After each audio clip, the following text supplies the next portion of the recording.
myself finally free. I'm just yearning, but now I can see that all this time you've been there for me. Yearning to be who I'll be, finding myself finally free. I'm just yearning so that I can see that maybe what I needed was you here in front of me.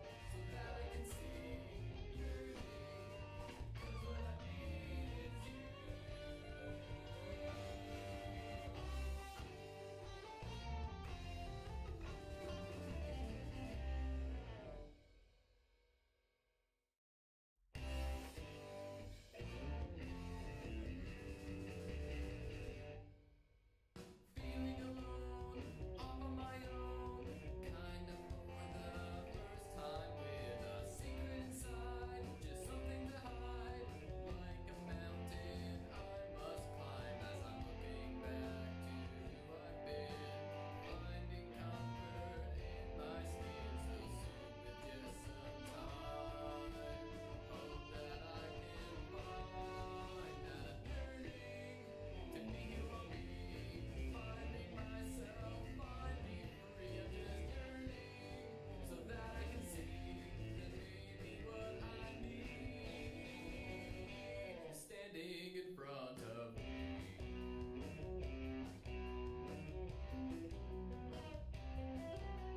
People I meet, laughter I seek, friendships forming as we go. When we talk and confide, those feelings inside turn to joy in thoughts that flow from my mind as I find something more in these friends that I adore still each and every day. Wish that I could get away from the yearning to be who I'll be, finding myself finally free. I'm just yearning so that I can see that maybe what I need I'm finding in front of skin and broken limbs, and even times of trial. As we grow close, what helps the most is when I see you smile. Yeah, I love to see you smile. Yearning to be who I'll be, finding myself finally free. I'm just yearning, but now I can see that all this time you've been there for me. Yearning to be who I'll be, finding myself finally free. I'm just yearning so that I can see that maybe what I needed was you here in front of me.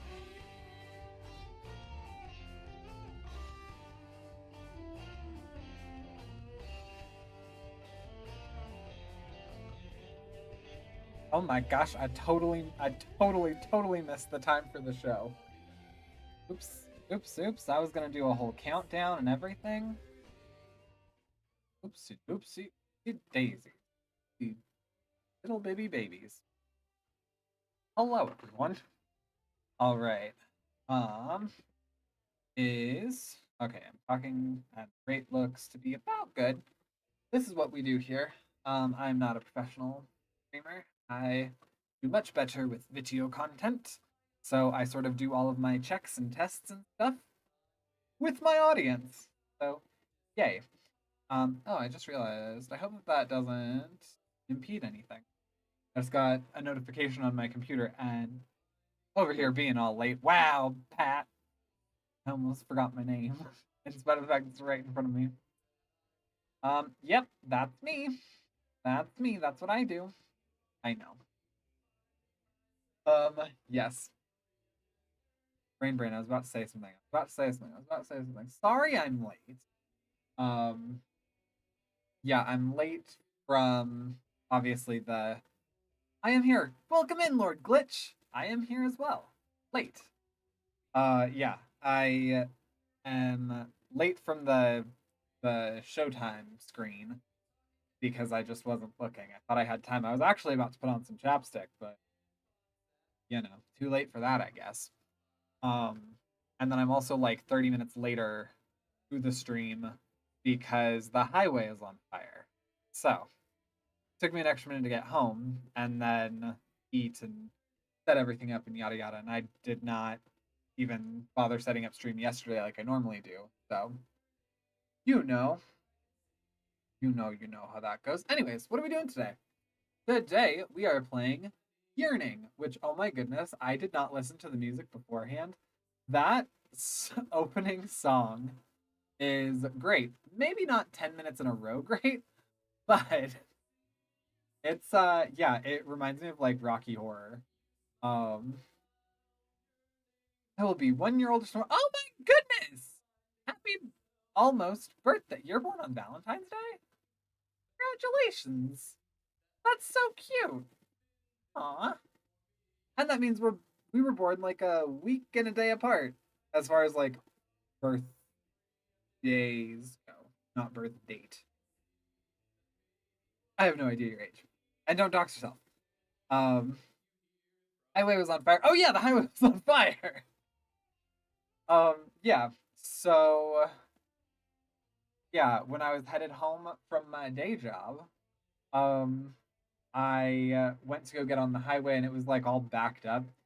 And I'm like, okay, well, it's pretty much rush hour right now. Um, so I was heading on. And as soon as I get to the point where it's supposed to be like the zipper method, like one cargo, then one cargo, then one cargo, then one cargo, everybody was just sort of like piled up together. Like, what the heck? What is going on? And then I see just like plumes of smoke coming off of like the side of the highway. I'm like, oh no, like there's some forested area that runs right next to the river that goes by the highway. And I'm like, oh no, there's probably like some fire down there. Nope. It was like the trees right next to the highway were on fire. Like I could see not just smoke, but legitimate like orange flames.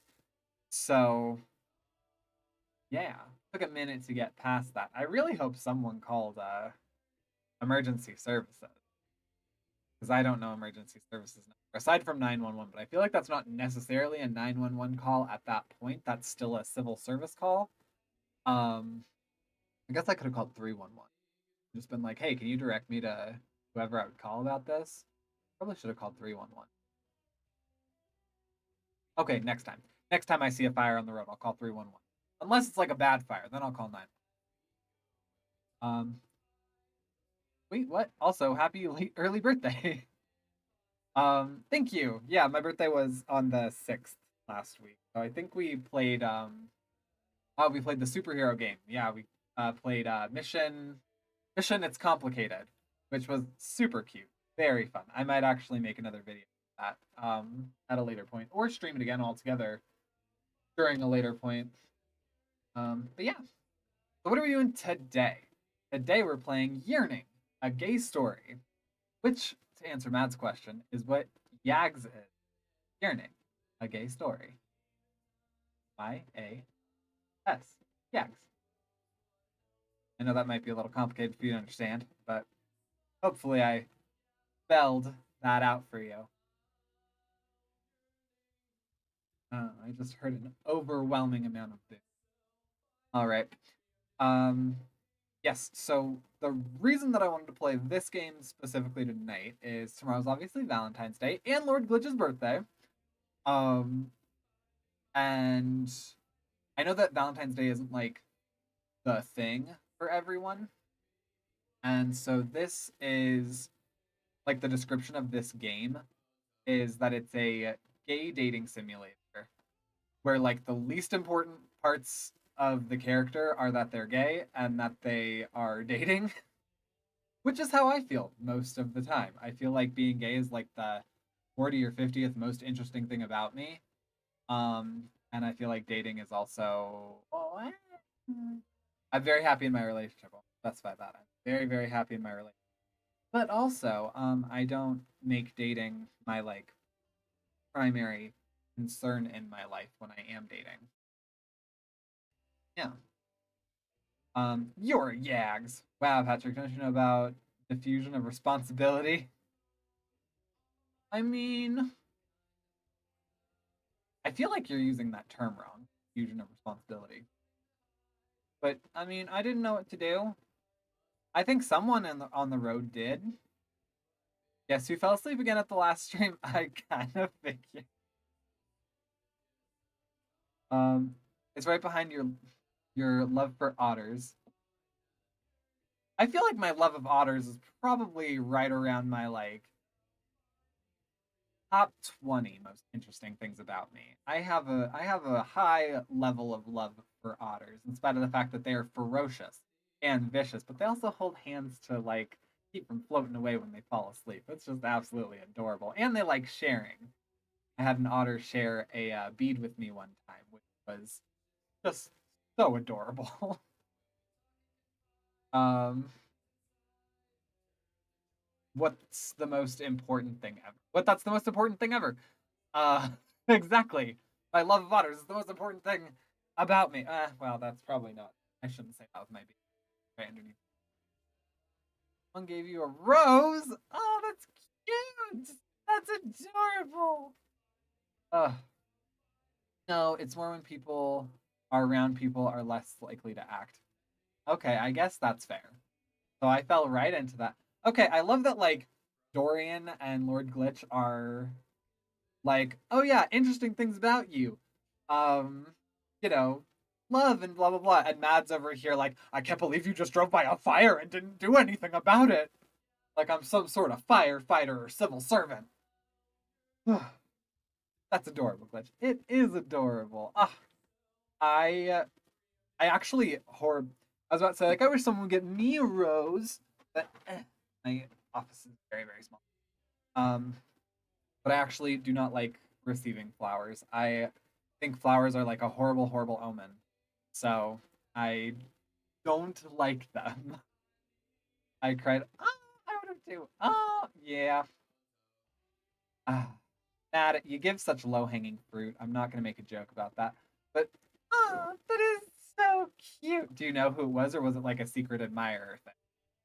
And did you like them back? And is that information that you're willing to share on the internet? Because I know some. Are you really surprised? I mean, not entirely. I feel like yeah, that would be the thing that you focus on. Yeah. Oh, dang it. That reminds me. I was gonna say Mad, who does not do the lovey doves, does not do the lovey dovey things. But also I meant to do this earlier, and obviously with the fire and everything, I was unable to. Where are you? Um, doo Vamping. Vamping. Oh no, there it is. Right there. Ah, dang it. Ah, there it is right there. And control C. And exit out of that. And close all that down. And for anybody that doesn't know, tomorrow, the Elusive Mad will be doing uh a Valentine's Day stream. And that's the link for it. And she's playing Dream Daddy, which is a game that I still have not played, but I'm very interested. So yeah, if you're interested in that, feel free to check it out. Yes, yes, it is. I know that. Yes, yes, it is. I know them. Oh, that's so cute. I'm so happy for you. So that's a yes that you also like them, and it was well received and like a mutual thing. Yes, yes. I do lovey dove things, just not with randos. I haven't seen the Madeline do a single lovey dove thing in the 3 years I've known her.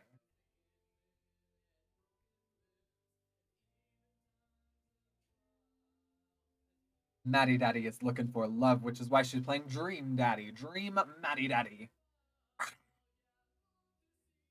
That is how I attract mates. For anybody that needed to know that, I do a like head thrown back growl.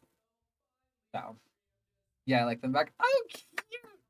Adorable. Well, congratulations. It's always nice to have like reciprocated attraction. Yes. Anyway, I've wasted about 15, 16 minutes. And I want to get into playing the game, mostly because I don't know how long this is going to take me. So, Yearning! There we go, and let's go ahead and get back actually over to the stream. Sick. Okay. Is my camera actually like pretty nice where I'm at? Also, are we liking the cool hat? I kind of like the cool hat, but I also just got home from work and feel like I look and feel disgusting because I feel like I'm just coated in oil and grossness and other. Yeah. So I feel like this is the best as I can look. I'm so sorry for you, Dorian.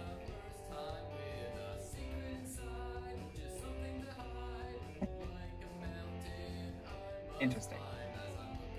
Oh, also, as I'm listening to the song, so this is also in tandem with being a dating sim. It's a coming out simulator. So yes. Also, I guess just kind of like a fair warning to anybody with it. I'm also gonna ask Mad and Dorian to like have a little bit of an extra lookout on Twitch. It's yeah, people just don't know how to behave, and so you could just keep an extra eye out, specifically on Twitch. Awesome. But anyways, okay, let's go. Oh my god, I also just realized something else. Hang on. Hang on. Hang on. We're gonna go back to just chatting real quick. Want to hear some jokes? I would love to hear some jokes while I fix something real quick. While I fix something really, really right quick, I would love to hear some jiggity jiggity jokes. I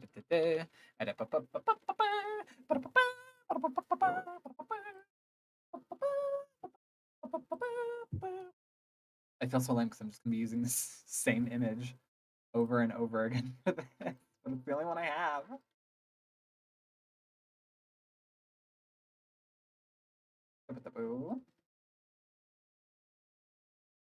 Okay, there we go. That should wiggity wiggity work. Heard loud and clear. What do dentists call their x-rays? Um uh they I don't know. What does a dentist call their x-rays?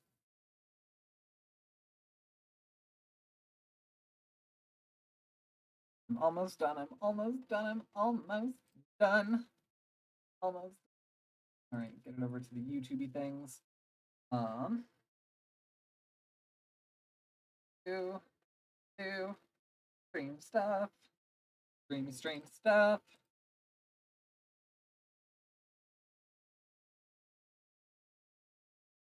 Toothpicks. Oh, that is great. That is okay. The other day we went out to celebrate the elusive Mad having an interview. There we go. Yay! Boo. And our waiter, oh my goodness, he had the jokes. He had all the dad jokes and some like saucy little naughty ones. So, which was very funny. He specifically like singled out Mad and was asking if she would be easily offended by a little bit of raunch humor, which no, you can't offend the a fad. You can't offend the elusive man. No. All right. Warning: this game contains implied adult situations, strong language, and scenes with implied and may not be suitable for children. This game may also deal with uncomfortable situations such as violence, bullying, and depression. Viewer discretion is advised. I haven't watched this game, but from what I understand, it's pretty PG-13. So like with this stuff, it does talk about and touch on it, but it's not super severe. Like this stuff is completely all censored. So it is good. I like double triple checked because I wanted to make sure that this would not be one that I'd get in trouble for like streaming. Um did you hear about the first restaurant open on the moon? No. What about it? I'm hoping this is a joke and not another Elon Musk thing. Some ladies are easily offended. I'm not one of them. Yeah, a lady? Definitely not. All right. I think this also is voice acting. So, Sunday, August 20th, 2006. You sigh, plopping down in your chair at your desk. In craziness, that was your orientation week is finally over and just in time too. You didn't think you could handle another icebreaker or social event. You feel like you managed to talk to a lot of people despite never having really felt comfortable in large groups of strangers. Still, you don't really feel like you've made any friends. Also, is the music okay? Because there is like a little bit of background music that's kind of faint. I want to make sure it's not either drowning me out or I'm not drowning it out. It had great food, but no atmosphere. Oh, that's great. I love that. That you, I hope, there for everything. Oh. You unlock your computer. Crazy cat lady! Clearly a close friend of mine. It'll be fine, seriously. He's going to love you. Maybe literally.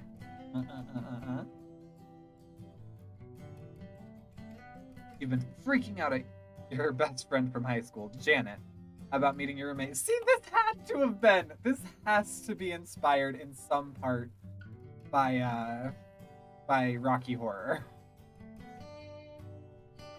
Apparently, your intended roommate had switched schools during the summer, so the university changed your housing plans last minute and assigned you a room in one of the upperclassmen's dorms.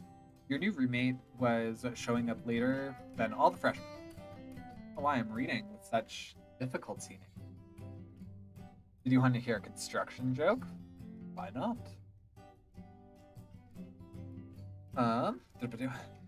Still, he should have arrived by now. Maybe whoever was assigned here dropped out over the summer. You hope he doesn't end up being homophobic. The big ask when you're meeting new people that you have to spend prolonged periods of time with. Or worse, hot. Theo cousin? Haha, I don't know if that would be better or worse. You only recently came to terms with yourself being gay, and the thought that people might find out still terrifies you. Janet was the first and so far only person you told. You find it a huge relief to have someone to talk to about these things. Or to freak out to. Wink, wink, wink. Your parents call again today? Probably. Haven't been here. Mom's getting better, right? I guess. Only every other day now, at least. She said she'd call less after classes start. Maybe I can actually get work done this year. In truth, you find you're missing your parents more than you expected. Not about me, really.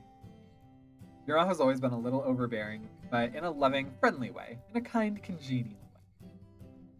Sorry, I'm still working on it. Hold on. I got it. Constructing the joke. You were actually looking forward to being away from her for the first time at college, but now that you're here, you find you're missing her constant worrying. So, meet me cute guys? Yeah, there's an orgy in my room right now. I know you're still really uncomfortable. With liking guys, I mean. So I'm always here to listen. I don't think he's uncomfortable with liking guys. I think he's uncomfortable with talking about them. Your. Oh my goodness, yes. We misspelled your. I can't believe that slipped me.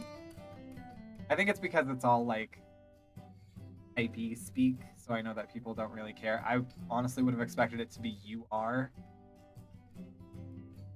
But I'm sure there's someone in your situation who you could talk to. Okay, I kind of like the realism in that, where like you're kind of interrupting as they were typing, and then they respond to that previously. Dramatic bow. Thank you. No applause, please. No applause. Just throw money. You stare out the window at the setting sun. You know she's right, but the thought of coming out to anyone else has your stomach in knots. Still, it would be nice to have someone more local to confide in. You don't want to monopolize all of Janet's time anyway. Sound of footsteps interrupts your thoughts, and you minimize the chat window and turn to the door as a guy stumbles through. You heard footsteps, and that interrupted your thoughts. This is a college dorm. If that interrupts your thoughts, you are going to need to work on that. You're going to hear a lot of footsteps in a college dorm. Dragging a suitcase with a backpack on his back and another in his hand. Hi. You look friendly. He's tall, dressed in a green t-shirt. Hey, so am I think. Yes, this is great. And jeans. Hey, so am I. I'm not standing up to show. With a mess of wavy, reddish-brown hair on his head. Oh. And bluish-green eyes. Hey, so do I! That are currently expressing his frustration. That's me about a good person. Can I help you with one of those? Greet him, stare at him, turn back to your computer. So I help people when I see them struggling. He grins, handing the backpack in his hand to you. It's remarkably light given how much it's bulging. Yeah, thanks. He shrugs the other backpack off and tosses it into the room, where it lands with a sickening crunch. Oh no. Oh shit! Guess that wasn't the one with clothing in it. He drags the suitcase into the room, grabs the backpack from the floor, sits it on the bed, and starts looking through. He set the other backpack on his bed. Say nothing. I'm not gonna... Yeah. I feel like this is closer. I'd be like, oh man, like, what was in there? You say nothing as he pulls the laptop out of his bag, opens it, and pushes the power button. Despite the cracks across the screen, it comes to life going through the boot process.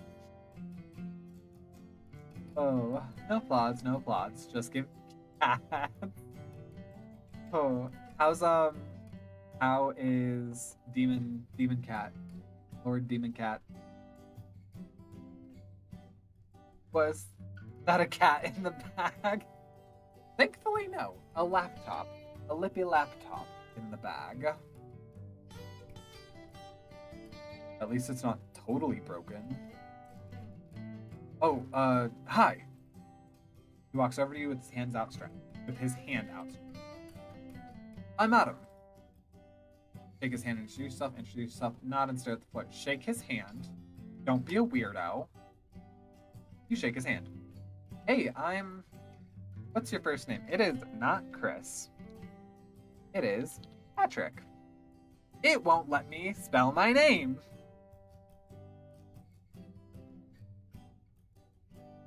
What the heck? What is your last name? Layer 1. Patrick. Hey, Patrick. Adam glances at his watch. Has a watch? I'd totally love to talk properly, but I'm already late for an event at the frat house. Frat house? Shudder. Frat house? Oh, nice. I feel like this would be my response. Yeah, later then. He smiles at you before quickly walking out the door. You found a collectible. Adam's student ID. I feel like I shouldn't collect that. Access your collection from the main menu or pause menu. Collectible items will persist between games. A student ID for one Adam James Pruitt. It looks well worn. feel like that's kind of creepy. Not gonna lie. Lord Demon Cat is being a lord and Gizmo is eating. Adorable. You sigh and return to your chat with Jan. Damn it, he's hot. That went well. Yay! Phil! You recount the past few minutes to her. Ouch. Hopefully that's fixable. You glance over at the laptop, still sitting on his bed. Yeah, it doesn't look bad. Also, you should totally go with him to that frat sometime. Orgies! Why is that a popular thing in this game already? Yeah, I wish. Or ew! Yeah, I wish. I feel like if I were talking to my actual best friend, I would either say something to this avail, or I would make a joke from like the 1880s.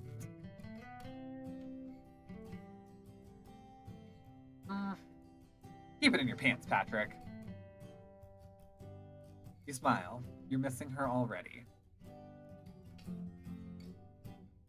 Anyway, I should go to bed. Class at 7:30 tomorrow. What kind of person schedules class at 7:30? I thought high school was bad for starting at 8. You apparently? That's one thing I do not miss. I miss you. Miss you too. Mwah. Crazy Cat Lady 2588 has signed off. Oh, remember Instant Messenger? You close the window and look around the room. Adam's laptop seems to have booted up okay and is now showing the desktop. Are we gonna go through Adam's stuff? Despite the cracks running across the screen, it seems to be pretty usable and text is still legible. We're gonna snoop. Just a little snoop. Just a little snoop. You get up and shut the open door. Heart pounding, you go to the laptop and open his documents folder. There's a bunch of Word documents there and some images. Based on the file names, you guess he's a biology major. Otherwise, you don't find anything in it. You open Outlook, and the laptop bings in several new unread messages appear in the inbox. They mostly look like standard university reminder emails, but one from a Jones Nicole catches your eye. The subject line of "Sorry" looks like the email could contain some information. See, not that I'm a snoop or anything, I would read it because I know how to mark something as unread after I am done. I do not know if I will know that, if I will know how to do that. Nice. But I'm curious. Read it. Fingers firmly, you click on the message. Adam, I'm sorry to do it like this, but I don't think I can say this to you and hear your voice while I do it. Oh god, it's a Dear John letter. I can't do this anymore. I thought this would work, that we would make it work. But it's been a year and I feel like I barely saw you this summer. I know you're dedicated to your studies, but I need to feel like I matter to you. We're over. I'm sorry. I hope you won't hate me. Give me a call if you want to talk. I hope we can, in time, he'll be friends. Looks like he has a girlfriend. No, it looks like he had a girl. Well, had a girl. You check his sent messages to see if there's anything interesting. A message to the same Jones Nicole with the subject, "Hey sexy," catches your eyes. You click it and are not disappointed. Message contains a photo of okay, dokie. A saucy photo of Adam smiling at the camera.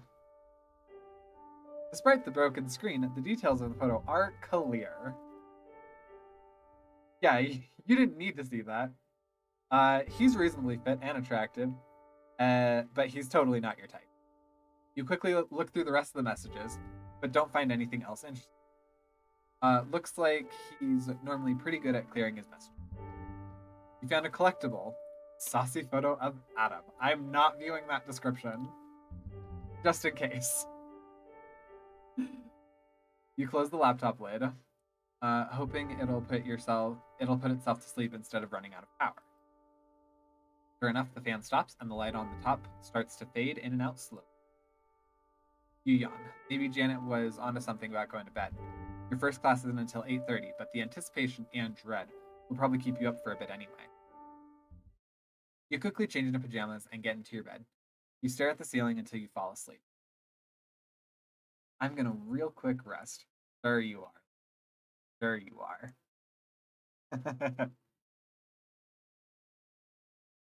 Monday, August 21st, 2006.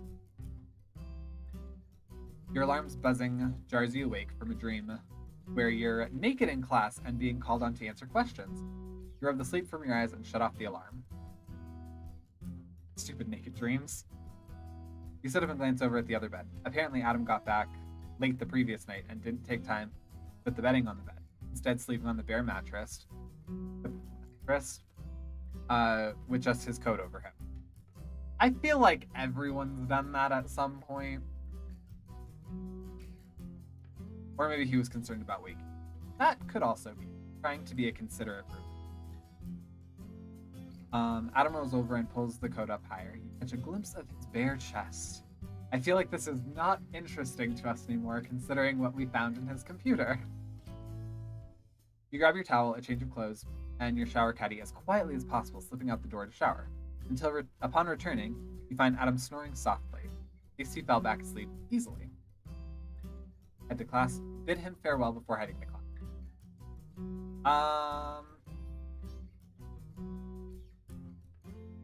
I'm curious what this exactly means, because if it's like we put a sticky note like on his desk or something, it's like, hey, hope you had a fun night, went to class, you know, I come back around this time, have a nice day. Like, hopefully we can talk later or something. That'd be nice, but if it's like, bye, Adam. I don't know. I'm overthinking this. Let's just go to class. You slip out the door as quietly as possible, making sure it securely shuts behind you. Well, here goes nothing. You head down the stairs and towards the first lecture of your college career. Still Monday, August 21st, 2006. You went back to your room. Class is over for the day. You weren't sure what you were expecting, but it seemed like every class used the first day for introductions and presentation of the syllabus. Have you never gone to a first day of class? That's all of that high school. Literally, every single class in high school, the first week, is nothing but introduce yourself, play the snowball game, play two truths and a lie about each other. Yeah. And college is almost no different, I feel. Where literally the first week, which is usually only about 2 classes, are dedicated solely to just here's the class. Here's what the class is going to be like. Here I am as the professor. I'm either a total hard ass, or you can call me Chris. And if you show up 90 minutes late to our 2-hour lecture, then that's fine. Just grab notes from somebody. That's my TED talk about. At least I don't have any homework. You pause at the door of your room, fumbling for your key when it suddenly opens. Oh, Adam, a towel around his waist and a small bag of toiletries in hand, almost runs into you on the way out. Oh, He eyes you warily. Why does he look so mad all the time? Excuse me. He rushes by you, heading towards the showers. You drop your backpack off on your bed and decide to go grab food to avoid the awkward situation when he gets back. What awkward situation? You find one of your all-you-can-eat dining halls, which are always terrible. Wait, sorry for asking, but did you say you and Dorian are a thing? Yes, we are a thing. Me and I, Doriosai? Yes, we... And the Elusive Mad, we all live together. Not that the Elusive Mad is a thing with Dorian and I, but Dorian and I are a thing, and the Elusive Mad is our roommate. So, yeah. Dutifully swiping in with your ID card and examine the options. Passing over some hardened pasta and burnt pizza, you grab a couple overcooked hamburgers and some soggy fries. That's about right. Sitting alone, you're surprised at how many tables are full of groups, large and small, talking and laughing over food. You resolve to try harder to make friends and meet people from your classes. You're also not sure why Adam is acting so weird towards you, but he always seems so busy anyway. And why would you want to hang around with a lowly freshman? Because I don't know, people are just people, especially in college. In high school, I can kind of understand it because in college or in high school, when you're a senior, you're literally like going into adulthood, and when you're a freshman, you're literally still like a kid. Like you're a teen, and I respect that. I do respect the difference between like being a kid and being a teenager. But like being 14 and being 18 are two totally different things. Being like 18, 19 and being 22 have like some definitive changes, but they are not nearly as big. Which is why when you're in college, you can very easily have classes with freshmen, sophomores, seniors, and juniors, which is far less likely in high school. Well, that answers one question. What would that question be? As you're eating, a couple guys walk up to your table. Hi, I'm... Oh? Some people call me Nick. He looks Indian, and his short hair stands up wildly, as if he hadn't combed it. Yum, meh. Ah! Meh. This is my roommate, Jake. Or that is Jack. Jake, we're both in computer science. Oh my. Jake is an Asian guy. Wow, way to just throw that out there. His medium-length black hair has red streaks in it. He nods at you, but looks uncomfortable. Why? He's cute. Kinda again. I don't know. Nothing particularly wrong with that.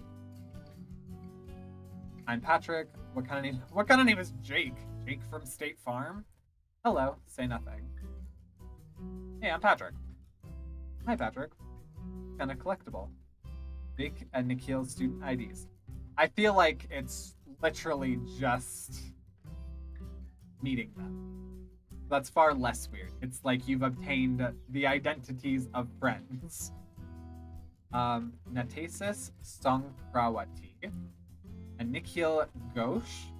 Nikhil's is already chewed up. Heck. The question I had since the Sally Face stream, which was what? Is it what way I swing?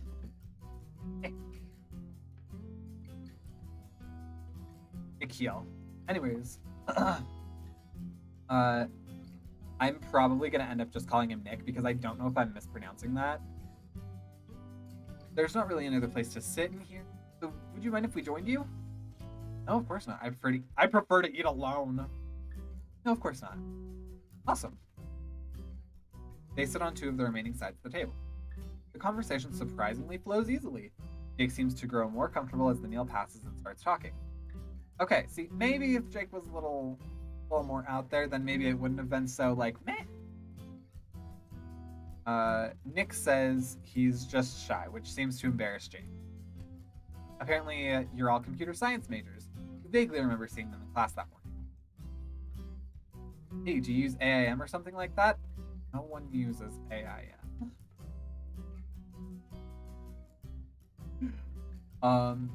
Yeah, don't question me. Question? I mean, I try and be as out there with my life as possible. I'm a pretty open book, so you know.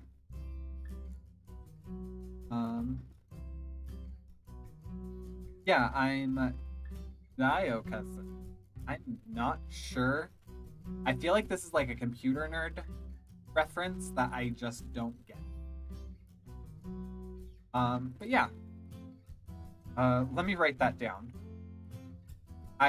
Whenever people ask me for like my computer persona stuff, I'm always like, I'm Patrick Player One on like everything. They're like, okay, cool. I'm like, I should probably write that down for you because it's not spelled the way that you think it's spelled. He fishes around his pocket for some paper and a pencil. Nick, how's your memory? Pretty good. Better than yours, apparently. You remember that? How do you spell that? You spell it, and Nikhil taps the side of his head. Got it. Stored, locked, cached. Saved? Yes, saved. You soon finish your meals, then they bid you farewell. You head back to your room to try and get some work done. You found a collectible hard drive sticker. Cute! A sticker depicting a shiny 3.5 hard drive. Cute! I am tired. You can't judge my spelling. Hey, no judgment here. I just noticed it's a little different than everyone else's. Ain't nothing wrong with being different. You unlock your computer to find some messages from Janet, as usual. Crazy Cat Lady 2588. Yay, I survived too! This schedule really does suck. But actually, I had a good first day. That's great. My roommate is annoying though. But yours seems awesome. I don't know, he was acting weird to me today. Granted, we only saw each other briefly. You chat for an hour, then let her go with when she insists she has to head to bed to wake up early again the next morning. As you change and climb into bed, Adam returns. He nods at you briefly before dumping his backpack on the ground next to his desk, pulling off his shirt and jeans and climbing into it. You sigh and go to turn off the light again. You do not sleep well that night. Well, no, if we're having like panic stress dreams about class, I would assume not. I would assume don't sleep. I'm gonna take a nap. BRB. Sounds good. A nap.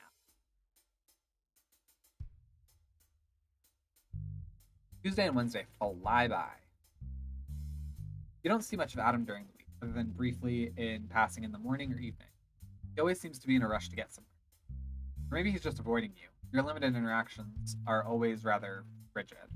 I mean, you guys don't really know each other, and you were kind of just assigned to be together. So... I don't know. I feel like it's a little paranoid to think that he's just avoiding you. You count yourself lucky that he doesn't seem to spend much time in the room. Yeah, that's actually a pretty lucky thing if you're not, like, hitting it off with your roommate. Thursday, August 24th, 2006. You attend the first recitation of your intro programming class on Thursday morning. Nick and Jake are there.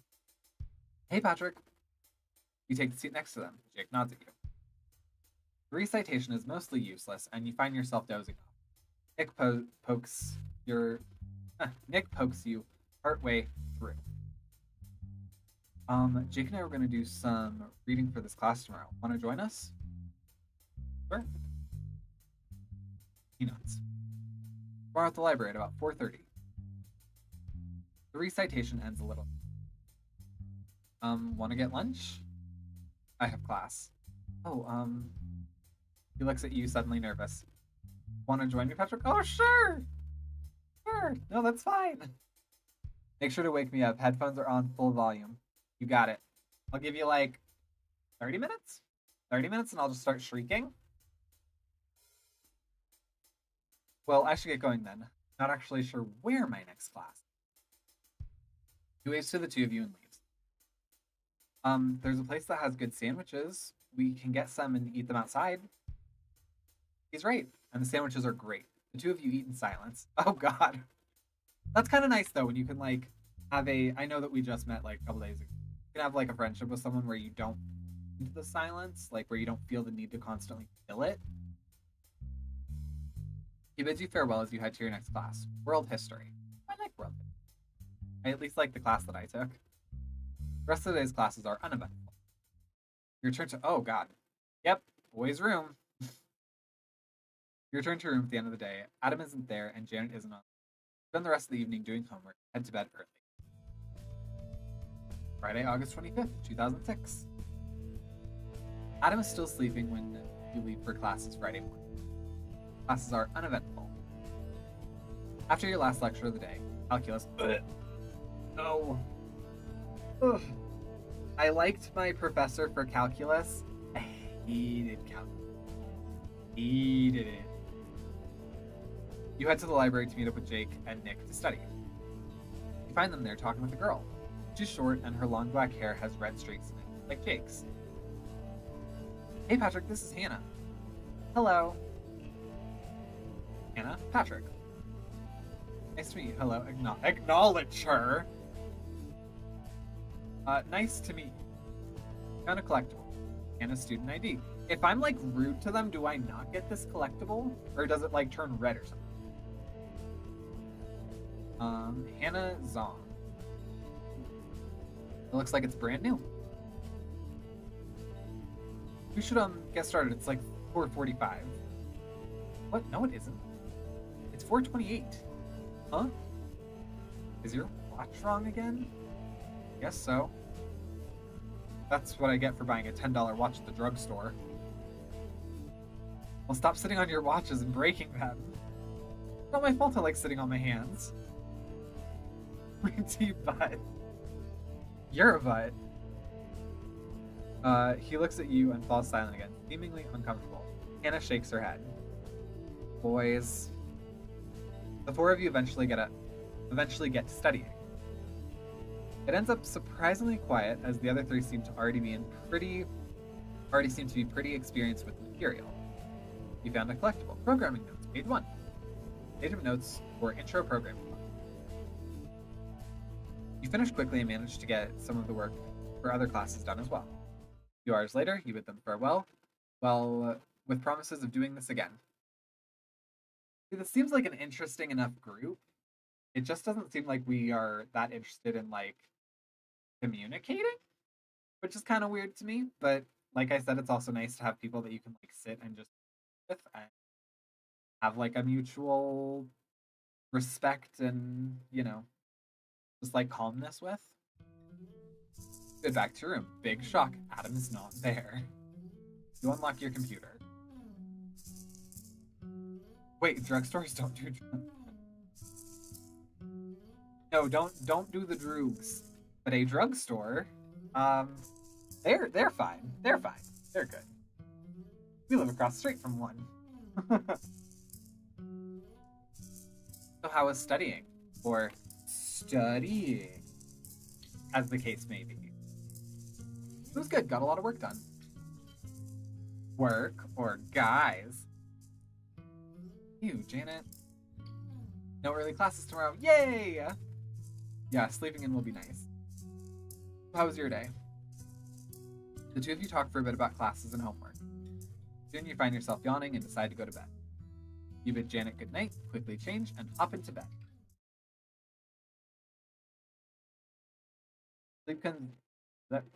Sleep comes easier than usual. Saturday, August 26th. We have not seen hide nor hair of Adam in days. You wake up in a panic, wondering why your alarm didn't go off and worrying you'll be late for first class. When you remember, it's Saturday. I hate that so much.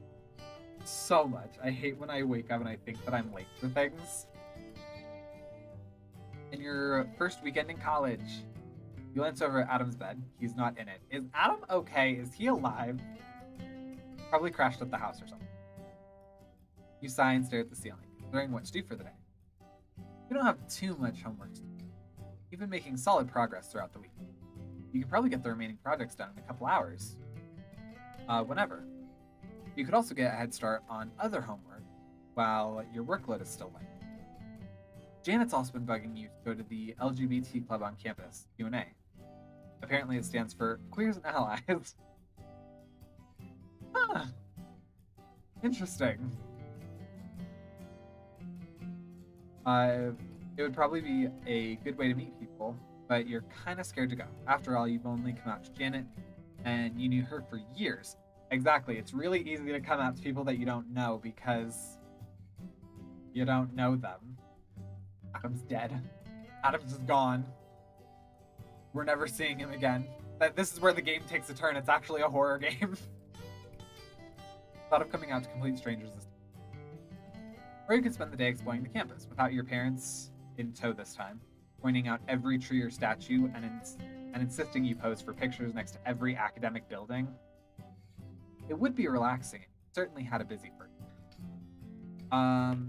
Okay, if I'm already ahead, I probably wouldn't just do more homework if I'm confident that I can finish it quicker. I've really never been into like LGBT, like what are they called? DSAs, which I guess this is called a Q&A. So I would probably just explore the campus because I like just like walking around outside and getting lost. You jump out of bed and unlock your computer, checking if Janet is on. Fortunately, she already seems to be awake. Ugh, why am I awake already? The schedule is killing me and I can't even sleep in. Patrick, why aren't you up yet? I'm here. Hey, sleepyhead. Gonna go explore campus again today, without the parents. Your parents can be something. Is it nice out? Yeah, weather seems good. You get dressed and grab your textbooks to read. Any fun plans for the day? Have to run lines with Lisa. Oh, yay! She's a theater major. Don't think I'd consider that fun. Well, don't work too hard. Gotta be fabulous. Enjoy the great outdoors for me. Get dressed and head out. You walk to campus and around the large central grassy area. A bunch of people are playing frisbee. A group sits with their laptops outside, backs against a building. You suppose they're doing homework. You spend the day wandering. Wait, Lord Demon Cat stood on his hind paws when I said Adam's dead. Lord Demon Cat knows.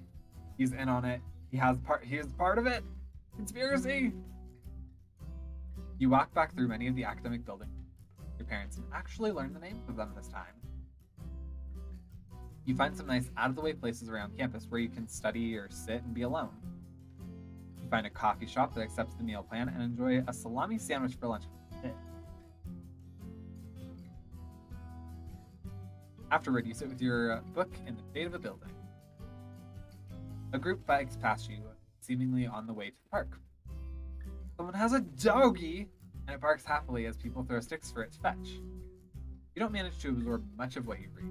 Being outdoors with the wind in your hair makes you feel more relaxed anyway. Can't say the wind would make me feel relaxed, but you get back to your room late afternoon and decide that you should probably take a shower. Grab your shower supplies and head towards the bathroom. Alright, here's probably where we're gonna run into Adam.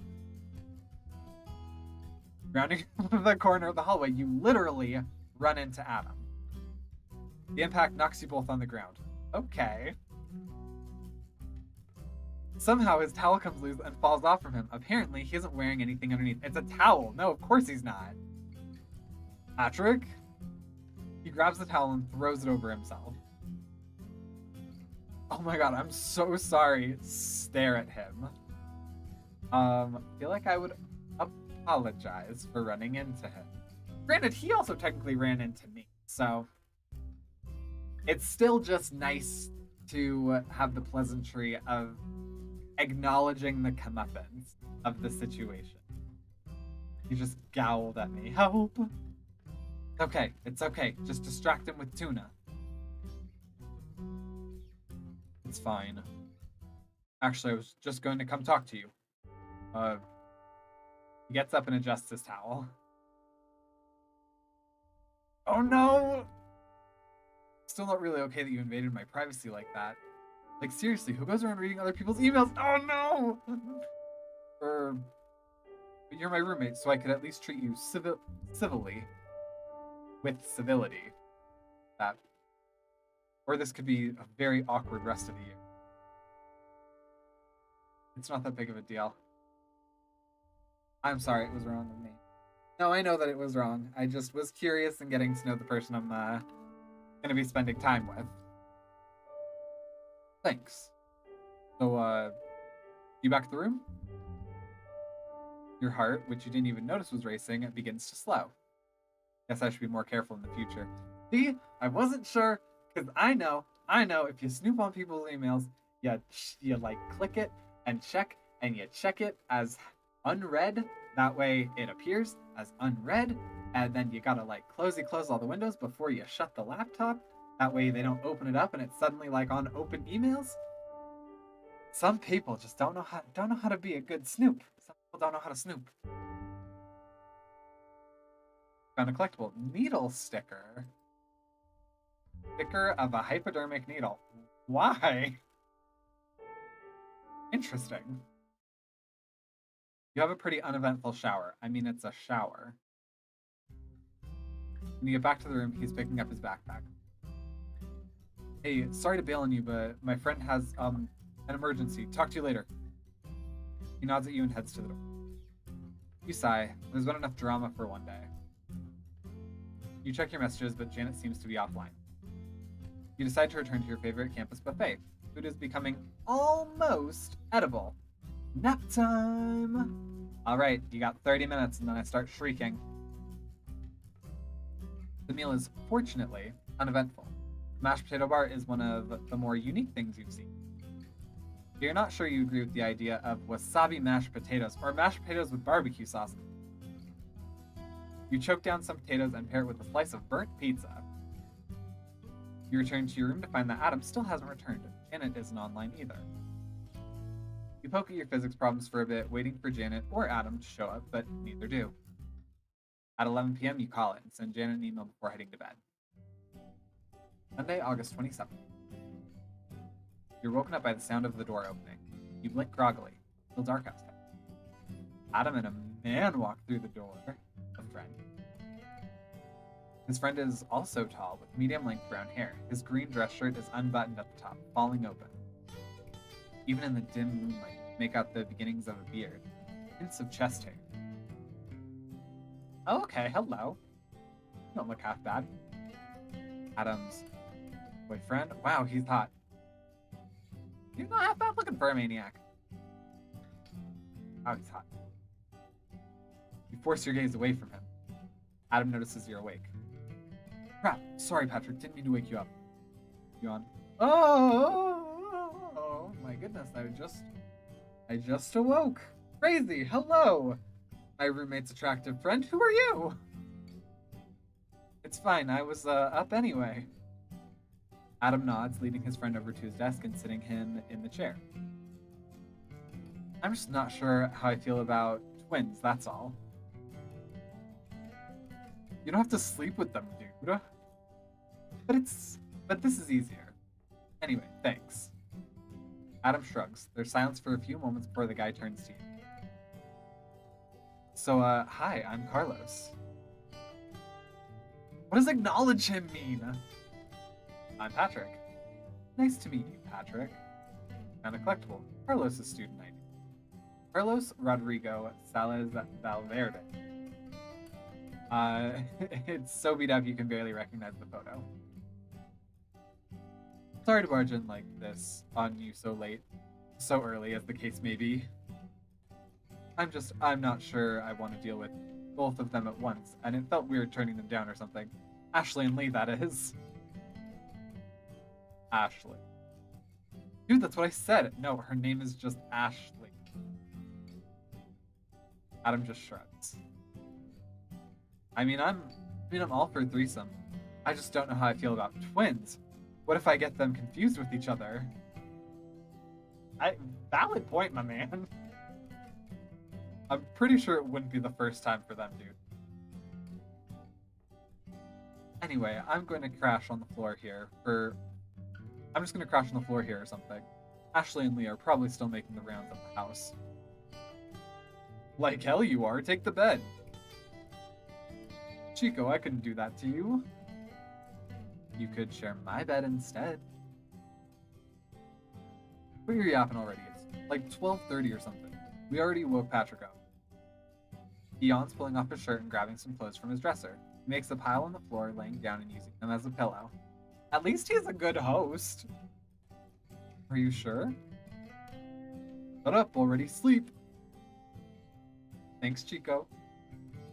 Carlos climbs into Adam's bed. You roll over and try to find a comfortable position. I love that the first guy that I'm like, hey, yeah, he could kind of get it. It's like, oh, he's already talking about shacking up with some ladies. Like, oh, okay. Good night, Patrick. Actually, Sunday, August 7th. You startle awake. The sun is out, bathing the room in light. You rub your eyes and look around, trying to find the source of the disturbance. Adam is sprawled on the ground, snoring softly. He's nowhere near the pile of clothes anymore. No wonder he doesn't always fall out of bed. From the other bed, Carlos makes a sound, something like a choked moan. He spouts off some words in Spanish that you can't follow or understand. Then he smiles, still asleep. I guess he's having a nice dream? Thing? You roll over facing the wall to try and block out the light. Carlos spouts off some more nonsense before tossing in asleep. You close your eyes, trying to will the sleep back, for a loud thud and hey buddy. And a sequence of curses startles you. You turn around and see that Adam has somehow managed to hit his head against his desk chair in his sleep. Okay, there's not a somehow in that. It's quite possible. I've given myself a black eye while sleeping on a floor once. It was not fun. And I wondered for days, like, how I just got a black eye, and then I remembered, like, waking up very, very minutely at, like, 2 a.m. I slammed my head into, like, a sharp corner edge. Ow! Carlos grins, apparently also awakened by the noise. I told you I should sleep on the floor. Jackass. He stands, rubbing his head. Carlos pulls back the covers and sits on the edge of the bed. You notice he is feeling a kind of morning way. Apparently he realizes and quickly pulls the sheet over himself. You okay? Yeah, you expand to fill all available space? No, not you and the gas pun again. That's hilarious. No. It's a gas. Oh my god. A man after my own heart. He could be bi. I mean, he could be bi. I hate you. Seriously though, you okay? Yeah, it was just unexpected is all. He looks over at you. Sorry, Patrick. I was already awake anyway. Yeah? Doing what? Staring at the wall, trying to fall back asleep, listening to Carlos. Listening to Carlos, apparently. What? You talk in your sleep. You talk in your sleep. I was trying to learn Spanish. I like that one.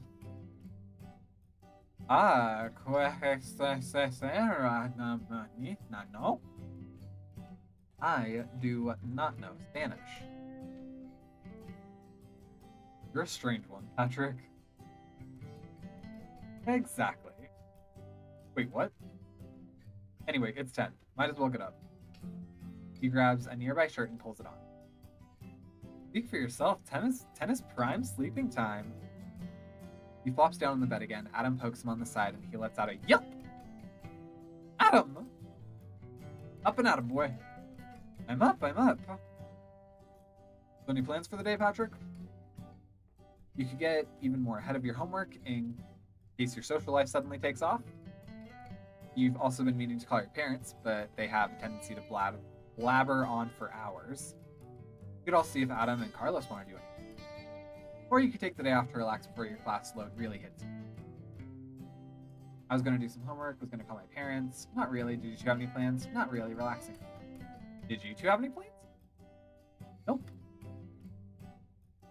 You never have plans, Carlos. It's a miracle you're still here. Hey, who's the TA here? Me or you? Not anymore, you're not. Well, sure. Still. I was probably going to go to the gym for a bit, then get some food and try and get this project done. Why do you hang out with Carlos today? Because I want to hang out with you, Adam. Okay. Patrick will do absolutely nothing and it'll be amazing. Get out of bed and unlock your computer. Good morning. Hope you had a good day yesterday. I'm gonna go shopping with Lisa, I think. Talk to you tonight. Crazy Cat Lady 2588 has signed on. Boo. Bad friend. Bad friend.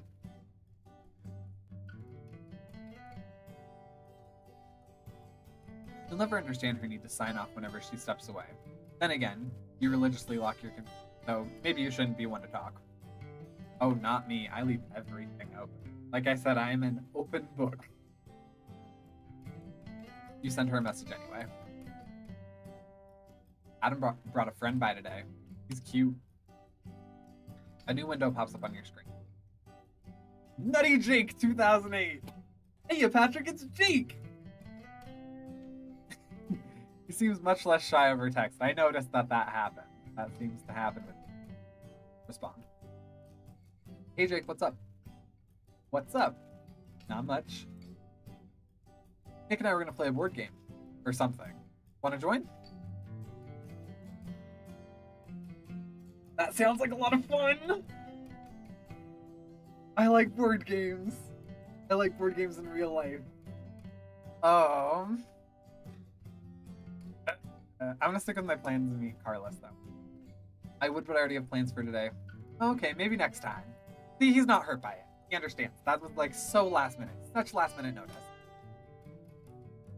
Anyway, I probably should be going. Have fun, you two. Okay, you're going to the gym. You could invite us to go to the gym.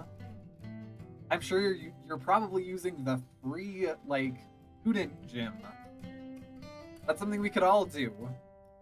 I like gymming, kind of. It's okay. If I do it for like 7 days in a row, then I like gym. I was gonna hit the pool or something. Okay, pool's fun too. Exercise and sleep, the two best things. You're welcome to join. Go swimming with Carlos, hang out on your own. Go swimming with Carlos. I just turned down board games. I might as well go swimming. Sounds good. Want to go now? The two of you head to the student center pool. Okay, and I'm pretty sure... Wow, this is really nice for a student center pool. What on earth? Where do we go to school? Yeah, I'm pretty sure right behind here, like, there's probably honestly an indoor pool. Yeah, and then on the other side of that's probably the locker room, and on the other side of that is probably the like, student gym. You're heading to the lockers when Carlos stops. I forgot I don't have my swimsuit with me, and I should probably avoid going back to the house for now. You're wearing shorts and could possibly lend them to him. You can use my shorts. Why don't you just swim naked? I'm sure that'll be fine at school. You can use my shorts. Nerd! Because I like board games? Adeline, we have so many board games in this house. Back to nap. Right. Like I said, you got 30 minutes and then I'm gonna shriek. Oh yeah, that would work. Thanks, Patrick. I do kind of wonder if I had suggested naked if he would have, like, done it and we would have gotten kicked out. You find the locker room and get changed. You hand Carlos your shorts and he disappears into a stall. He emerges afterward looking a little awkward. Still think he looks amazing. I mean, yes. His build is similar to Adam's, but he's bronzed and a little more muscular. His chest is covered with a fine layer of light brown hair that lead down to his navel, top of your shorts. That's right, they are my shorts. Oh, I brought two with me too. Exactly! Madeline, you have no room to talk. Also, I'm reading some of these lines. And for those that don't know, I am an Audible producer. That means I read books for Audible. And it's reminding me of some, like, of some saucier titles that I've read. And so I'm trying not to veer, like, into, like, my saucy, sultry, like, narrating voice, because this is YouTube and Twitch. Also, this is PG-13. The sun makes his skin glow and his hair shimmers with golden highlights. You can't help but stare at him. Are you okay? Yeah, I'm just glad those shorts fit you. Okay, but if we're wearing shorts, how are we gonna get those back? Or are we just gonna wear, like, my swim trunks and his shorts out of here? Yeah, I'm glad... Oh, I just said that. Me too! You found a collectible. Swim trunks! Your swimsuit. It's blue and green. He jumped into the water and surfaces, rubbing the water from his face. Exercise and sleep. What more could you want out of life? The two of you swim a few laps and race a few times. He's always much faster than you. Afterward, you sit together at the edge of the pool, catching your breath. You're pretty good. You shrug. Not as good as you. Sure, but still pretty good. Again? You race a few more times, then practice different kinds of strokes. With his help, you manage to greatly improve your backstroke. He sits at the edge of the pool while you practice your butterfly. His coaching is helpful. Afterward, the two of you dry off and head back to the locker room. You sneak glances at him as he walks in front of you. Even his back is attractive. Okay, even as though backs are not attractive? My goodness, you can define those back muscles? Oh. The two of you change and he hands you back your shoulder. Thanks, Patrick. I had fun today. You decide it's safe to head back to the house while you return to your room. Adam isn't back yet, and Janet still isn't online. You decide to browse the internet. You lose track of time, and soon it's 8 p.m. You decide you should find dinner somewhere. You head to the usual buffet. They did not bother to change the lighting situation. The food is average as usual. Afterward, you head back to your room exhausted. Must have been all the physical activity. You don't bother checking your messages, instead climbing into bed and falling asleep almost immediately. Didn't Janet say she was gonna message us later? Monday, August 28th. You dutifully wake up on Monday to your alarm. Adam continues snoring softly from the other bed. Looks like he's learned to sleep through it. After a quick shower, you head to your intro programming lecture. You take a random seat in the room. You're starting to recognize many of the faces there. You wave at Hannah as she walks in. She smiles and takes the seat next to you. Hey, Patrick. Nick arrives and takes the seat to your right. Good morning, Patrick. The room begins to fill up and the professor brings the room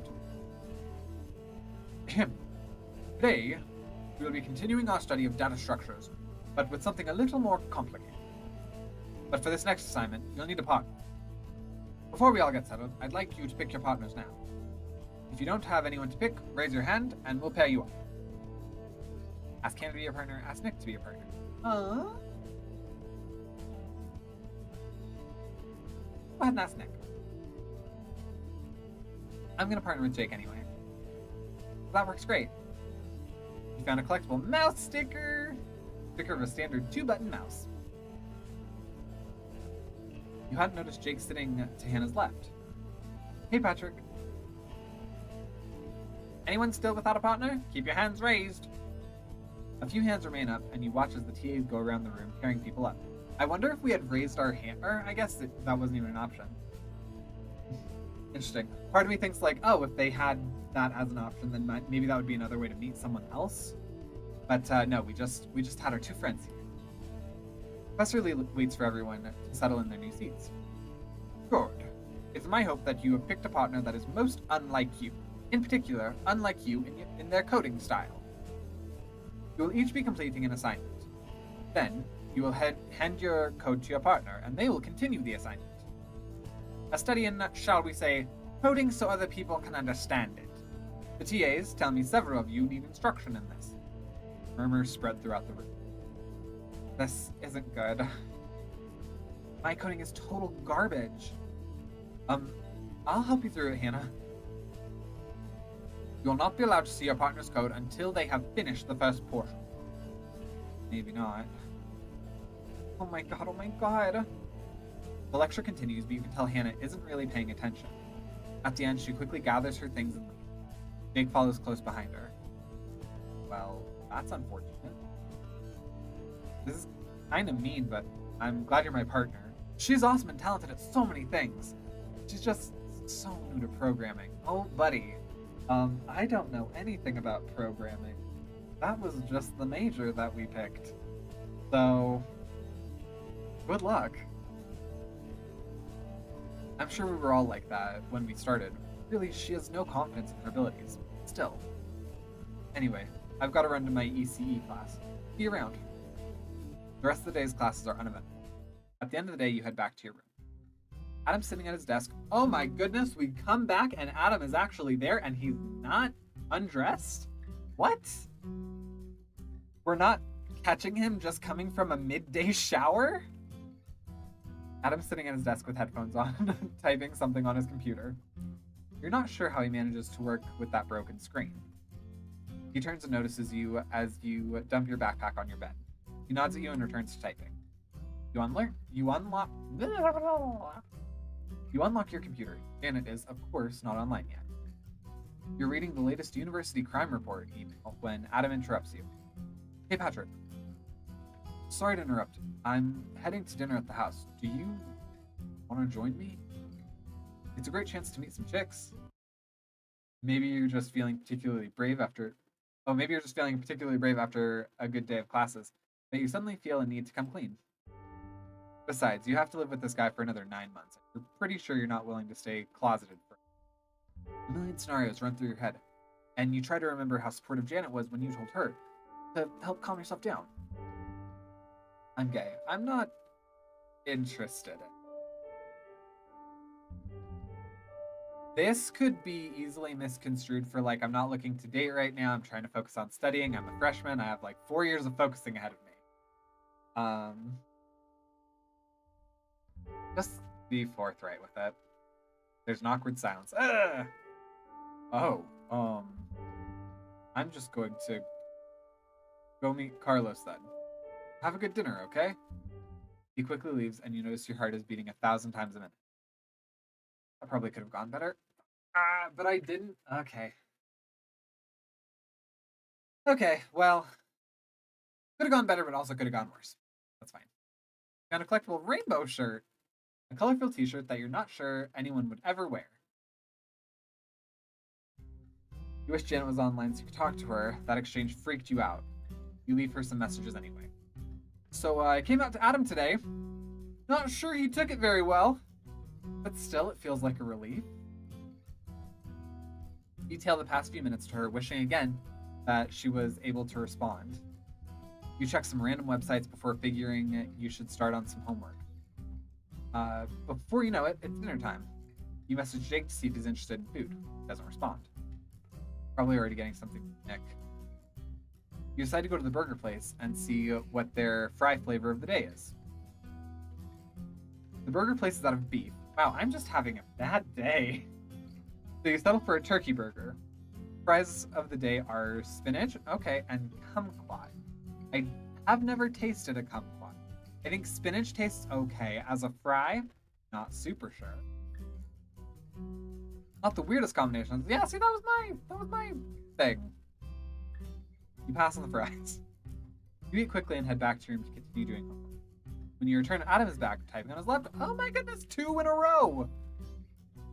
Patrick stands and walks over to you. I'm sorry about earlier. You just surprised me. And I'm not sure I reacted in the best way. I have no problem with that. Just so you know, I'm sorry if it came across that way. Not a problem. It sure was. It's not a problem. That's nice of you to say, but still, sorry about that. I'm straight, by the way. Dang it. Okay. He shuffles his feet awkwardly. That's fine, dude. It's cool. And yeah. Anyway, I should get back to this paper. You unlock your computer. Janet is now online. OMG, Patrick, what happened? You catch her up on the detail. I'm surprised you did that. In a good way. Good surprised. Yeah, I guess. You checking him out, Patrick? He does sleep in his underwear. Details paint me a vivid, sexy picture. Yeah, that's weird. Well, it's not like you're having him anyway. Share the love. And pictures. You talk to her for a bit about Adam. Anyway, it probably feels good to be out, right? Patrick, this is huge. 2 people now you've told. The 2 of you talk until Janet declares it's bedtime. You figure you can call it an early. Sorry, missed this. Was at dinner. No worries, I was just heading to bed. Ah, good night then. Adam looks up as you get changed. Is this going to bother you too much if I keep working? You shake your head and he nods, turning on his desk light. I take it this over here is my desk and this back here between our beds is his desk? At least he's considerate. How many minutes? It's been about 14. Yes, you still got 16 minutes till I start shrieking at you. Good night. You lie under the covers, thoughts of the day swirling in your head. Despite the method being a little awkward, you're glad Adam now knows. and it does feel like a relief. You soon drift off to a comfortable sleep. Tuesday, August 29th, 2006. It has not even been a month. It's been like 23 days. The rest of the week seems to fly by. Jake pings you frequently on AAM. He seems to open up to you a lot more when he doesn't have to talk in person. You often get, I like that. I like that, like, texting and messaging people gives you a way to, like, open up a little bit more truthfully. And at the same time, I feel like that, like, truthfulness-ish can create, like, a false intimacy with people. Because I've definitely had it before where, like, I'm talking to someone and I like all of the words that they're saying, and then the like few interactions that I have with them in person, I'm like, oh god, you are like, no, all of this, no, just not for me. Like, I don't know exactly what it is, if there's just like no chemistry or what, but yeah, it can be a hit or miss. You often get food in the evening, him, Nick, and Hannah. The four of you have frequent friendly conversations and catch up over IMs. Nick turns out to be an excellent partner. When he hands his portion of the code to you, it's easily readable and extensive. Adam buries himself in writing. Apparently, he misunderstood his essay topic and had to do a read. I hate that. I've done that twice in college, I think, where like I just clearly did not get the assignment, and you have to pretty much start from scratch. Yeah, it's super. You suspect his paper was also full of mistakes due to the condition of his laptop screen. You offer to let him borrow yours, but he waves you away, telling you he ordered a new. Carlos comes by from time to time to see if Adam wants to hang out. The two of you spend some time together instead, laughing over pizza and root beer. Right, gotta keep it PG-13. You find yourself increasingly attracted to him. Friday, September 1st. Soon it's Friday, and you leave your calc lecture to enjoy the warm air and contemplate the weekend possibilities.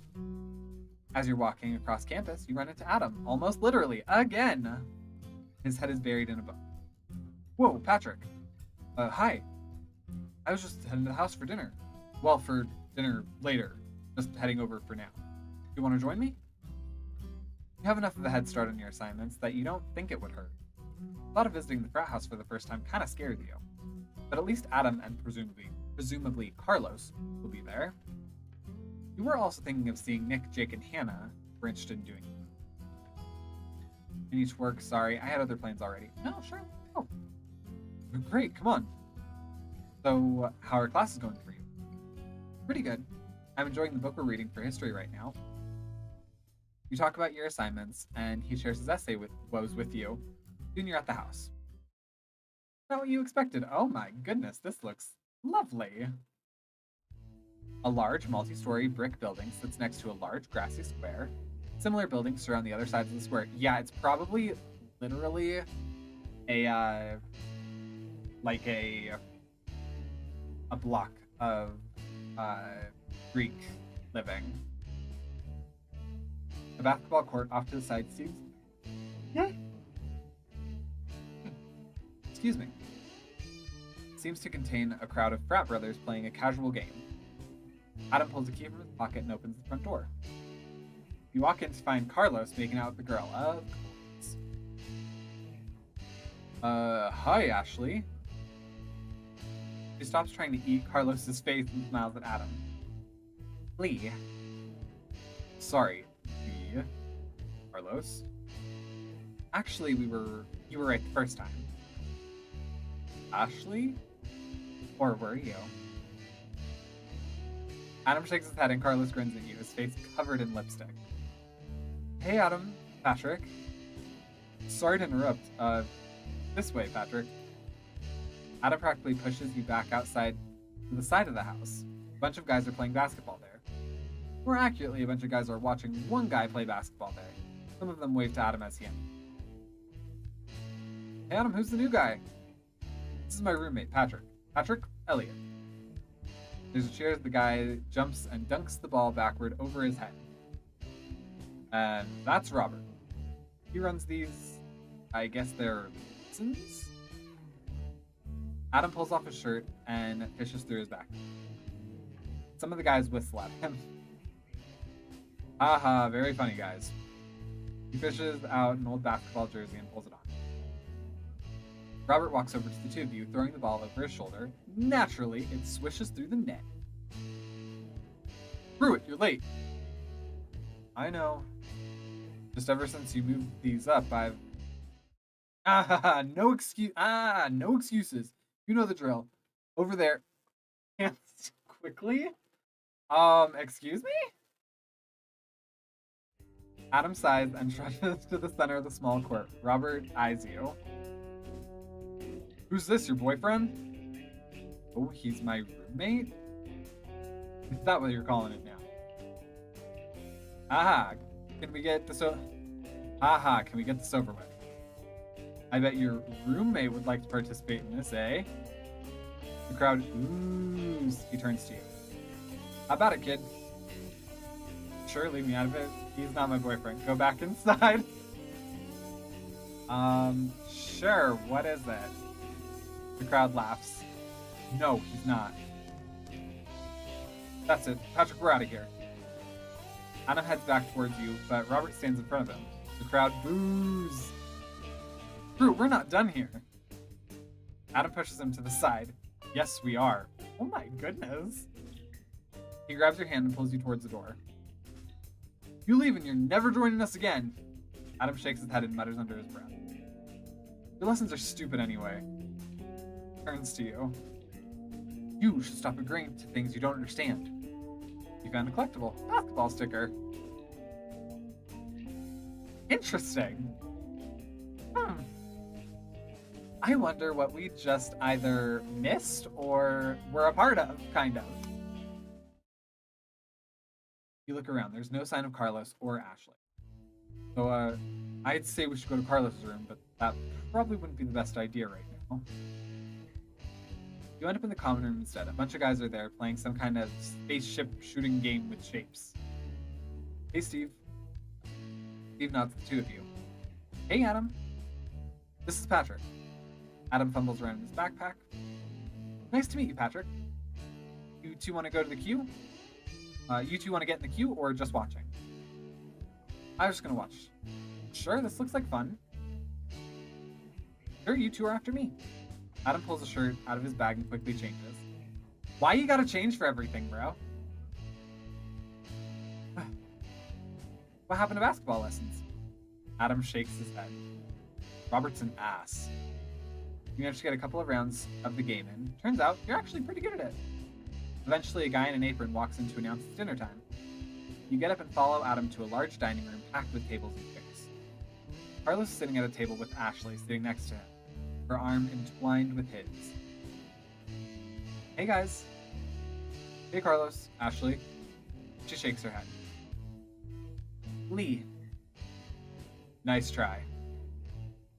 No, really, this is Lee. Lee shrugs as if used to it. Oh my god. Lee, this is Patrick. Nice to meet you, Patrick. Hi, Adam. I, thought you... Carlos shrugs. They're wearing the same outfit, too. So... Can you blame him? I swear, Ash gets off on threesomes. I don't mind them, I guess, but it's also nice to get to know someone. He smiles at Carlos. I hope you don't mind, but, speaking of which... Maybe I'm not so hungry after all. We're just gonna... Eating before strenuous physical activity isn't a good idea anyway. So you two just go around having sex with the entire frat? Let's go with this one. I feel like it's gonna cause problems, but it does sound like something I would kinda say. Adam coughs and Lee looks at you strangely. Dude, he shrugs. I guess, while some parents lecture their kids about waiting until marriage, ours were espousing the virtues of sex and talking about condoms and dental dams. So we've never really had any reservations about it, I guess. Besides, college, don't tell me you haven't seen a bunch of girls around you'd like to sleep with. You haven't, but you're not about to tell her that. Anyway, Lee stands and pulls Carlos to his...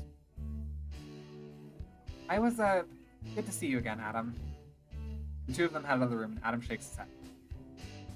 Well, that was interesting. Anyway, let's eat. The food is delicious. The menu seems to be meatloaf, mashed potatoes, roast potatoes, and baked potatoes. A lot of potatoes. That's a lot of potatoes. I think the chef misordered or something. He was supposed to get 50 pounds of potatoes. Instead, he got 50 bags. Oh yeah, that's about minimum 150 pounds of potatoes. They're like 50 pounds each or something, so we'll probably be having potatoes for a while. Oh my god, it's like the big sacks of potatoes. Yeah, no, if you just went to like the grocery store, I think the smallest that they have are about 3-pound bags, so that's 150. But with that, that's literally like 2,500 pounds, I think. You found a collectible potato. A potato.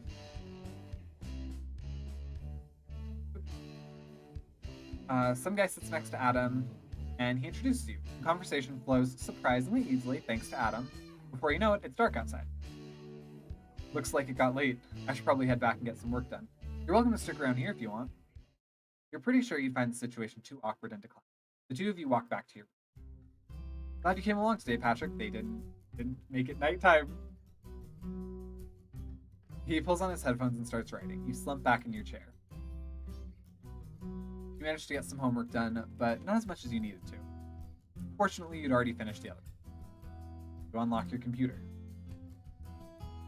I have to run lines, but just wanted to say hi and hope you had a good evening. You leave her some messages describing your day. On the other side of the room, Adam stretches and pulls off his shirt. I'm going to bed, but feel free to stay up and do what you need to. Climbs into bed. I was going to bed too, I think. You quickly change and turn off the light. Good night, Patrick. Saturday, September 2nd. You're woken up by a knock at the door. Adam blinks groggily, looking over at you and yawning. I'm not expecting anyone. Me neither. You get up and open the door. Hey, Patrick. He walks into the room. Adam, Chico, I need some help. Adam yawns again and sits up. Girl trouble again, Carlos? No, actually, girls are the opposite of the trouble right now. Adam stands and stretches.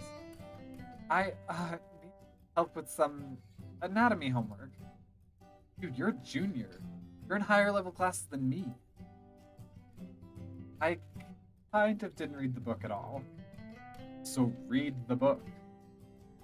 But you know all this stuff already. You actually care about this stuff. Fine. He searches around for a shirt. I should do laundry.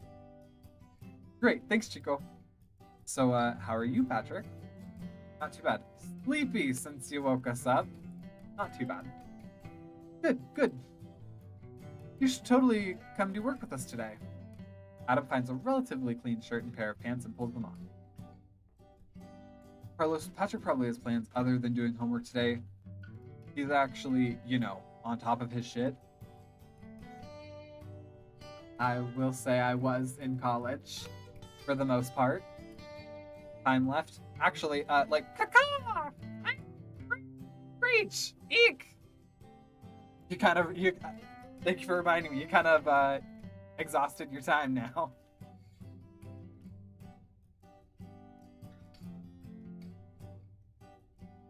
I also might have to ditch my cool hat and just be okay with the fact that my hair looks awful. Because it's getting very hot in here. And also, he's not taking any biology or anatomy course this semester. Adam knows my schedule? Still, it'll be fun. Get even more ahead on homework with Adam and Carlos. See what Jake is up to, see what Hannah is up to, see what Nick is up to, go to a Q&A meeting. I am never gonna do this one. Never. Let's get even more ahead. Actually, that does sound like fun. I can always do more work. Carlos, dude, you should learn from this guy. What can I say? I love me some sleep. You should also love you some graduating. Yeah, what about the D is What was that? D is for diploma? Dude, seriously. Yeah, I got it, Chico. Adam looks around the room. Actually, I'm gonna go throw some laundry in first. Why don't the two of you go ahead to the library and I'll meet up with you in a bit. I have a feeling that Adam's like not a real option. Part of me is like, oh, like the game is saying that he's straight, and you know it's gonna turn out that he's like actually like bi-curious, or that he's actually bi, or that he's in the closet and uncomfortable. But also, there's a good chance that he's straight, because you should always believe people when they say that. When they say whatever they're interested in. So I feel like anything that we choose with Adam, it's just like, okay, yeah, you like this, but we're gonna deflect you here. Oh, cool, thanks, Chico. He heads out the door. You quickly get dressed before grabbing your bag and rushing to catch up. Hey, Patrick. Why are you in biology anyway if you don't like it? How are things with you? You should be more responsible with classwork. How are things with you? Can't complain. Sleep, exercise, and the other stuff, the little kitty cats. Well, I guess the last one counts as the first two. Isn't this weather amazing? He unbuttons an additional few buttons on his shirt. The wind catches it and blows it open. You try not to stare. So, you making friends okay? Need us to drag you to the house more often? I'd appreciate being dragged back sometime. Just fine, thanks. I've met some people actually. Yeah, I'd appreciate being dragged back sometime. He laughs and throws an arm over your shoulders. We'll drag you to dinner again sometime. Anyway, here we are. Don't know why anyone would voluntarily spend time here. I claim temporary insanity! The two of you find a table and he pulls out a book. Advanced anatomy, man. What's the point? This thing is connected to that thing. The bone is connected to that bone. Pretty sure there's more to it than that. I'm pretty sure there's more to it than that. Yeah, but who cares? He sighs. Given my day job, I know a lot of anatomy. I don't like a lot of anatomy, though. Guess I might as well start reading this. You found a collectible. Anatomy notes! Carlos' notes for advanced anatomy. It's just drawings of male anatomy. Aren't you sitting in a closet? I am sitting in a closet, which makes this game all the more ironic. Yes, I'm sitting in a closet and it's very hot. You pull out your own work and start on some calculus problems. Carlos mutters to himself as he reads through his book. Soon Adam walks in, locating the two of you, and sits at the table. Hey guys, sorry that took so long. No worries, Chico. I started reading this textbook. Dude, is that even the right textbook? How should I know? Adam sighs. Do you have your class syllabus? Probably not. I'm gonna go look up your class website. He grabs Carlos's arm and drags him away towards the computer. You're coming with me. You manage to finish your calculus and start some physics problems before they return. Carlos sits down and Adam plops a large, different textbook in front of him. Okay, we're going to go over this now. Sorry for distracting you, Patrick. It's your fault he came along and now you're going to not let him work in peace? Oh my goodness. See, he is a man after my own heart. He makes the same accusations as I do. I didn't even fall asleep. You exhausted your nap time and you didn't even fall asleep? Well, hopefully at least I've been entertained. Or Lord Demon Cat has been keeping. Also, how long have we been going? Oh my goodness, we've already been going for almost 2 hours? That's crazy. I might actually take a break here when we're done in the library because I need more cough cough. Dude, you invited him, remember? Let's just do this. Three of you worked for a few hours. Adam's explanation seems to be getting through to Carlos. Adam excuses himself a little while later to move laundry. I have to do laundry. Whatever. Carlos is muttering to himself, scribbling some answers on a sheet of paper. So, how were you a TA for anatomy again? Everything going okay? Let him work. Ha! I know, right? Intro anatomy is easy. Just identify all the things you already know. This stuff, not so much. Adam soon returns bringing 3 sandwiches with him. Carlos reaches for one. Thanks, Chico. Adam slaps his hand away. No. Patrick gets first pick, since he's been diligently working all morning. I've been diligently working all morning. Adam rolls his eyes. Take the ham sandwich, take the roast beef, take the turkey. So I, pescatarian, so roast beef and ham are awful, so I'll take the turkey. Carlos grabs the roast beef sandwich. Dibs! Adam sighs and takes the ham for himself. Eat your sandwich in relative silence. Nice weather we're having. How's the homework going? Just eat. So I ask this just as a joke to people. I'm always like, so how about the weather? I'm like, how about them socks? I know, right? Chico, why are you here on a day like this? Dude, you asked for my help. Doesn't mean I have to like it. After lunch, the 3 of you return to your work. Adam has brought along some physics homework as well, and laughs when you tell him you hate it. I don't like... Physics are, like, okay, because physics are literally, like, logic 101, with a lot of, like, pretty basic math. And then there's, like, advanced physics, which kind of go over my head, and then there's, like, quantum physics, which I shouldn't say totally understand, but I get to the extent that, like, it is principles that are difficult to comprehend, and you have to be okay with that. Yeah, I could never get my numbers to work out either. Wait until you get to physics 2. At least now you know when the numbers don't make sense. That's literally what I was just saying. Work through the afternoon, and by the time dinner rolls around, you manage to get in a good amount done. Dinner? No. Not enough. Adam grabs his paper and looks. Did Adam change clothes again? Taking a nap while you're taking a break. Okay, that seems fair. Nope, not done. Dude, the cervical nerves are not responsible for the female pleasure centers. It seems right. Adam sighs. Patrick, don't let us keep you here. This may be a while. But it's meat and potatoes night at the house. It's always potatoes night. It's been potatoes night for days. We'll have to drag you to the house some other night for dinner, Patrick. You leave the 2 of them to their work and decide to hit up the campus buffet. Outside the door, you run into Hannah, Jake, and Nick. Patrick, we were just going to get dinner. You should join us. The 4 of you find a table together. This spaghetti, it looks a little underdone.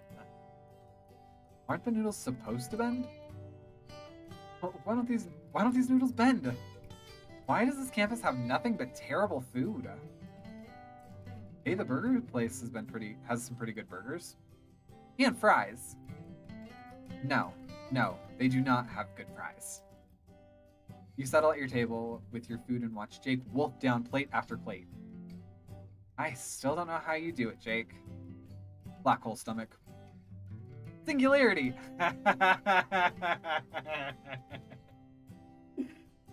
That's funny. That's an astrophysics joke. Quantum singularity. That's a quantum astrophysics joke. Black hole! Also a stomach of steel. Stomach of steel! Stomach of steel. Stomach of theft and burglary. Well, the way to a man's heart is through his stomach. Stomach heart. Lub dub, gargle, gargle, gargle. Sometimes I don't know why we're friends. I could get along with these 2. That sounds pretty familiar. Lub dub. After dinner, you all go your separate ways. You head back to your room to see if Janet's around. Adam's already back when you return. His shirt looks a little worse for wear. He's in a different shirt! He changed again, and now it's worse! Hey, Patrick. He notices you staring. Oh, yeah. Didn't use that third dryer from. Don't use that third dryer from the right. Or I guess watch it if you do. Something. I feel you. I feel you, my guy. There's a reason that I'm wearing this shirt and not the other shirt that I initially pulled out today. Dryers, man. I thought it was weird that there was an empty dryer. You return to reading and you unlock your computer. Good morning. My brain hurts. Too many lines. Patrick! Fine, I see how it is. Here's a song for you.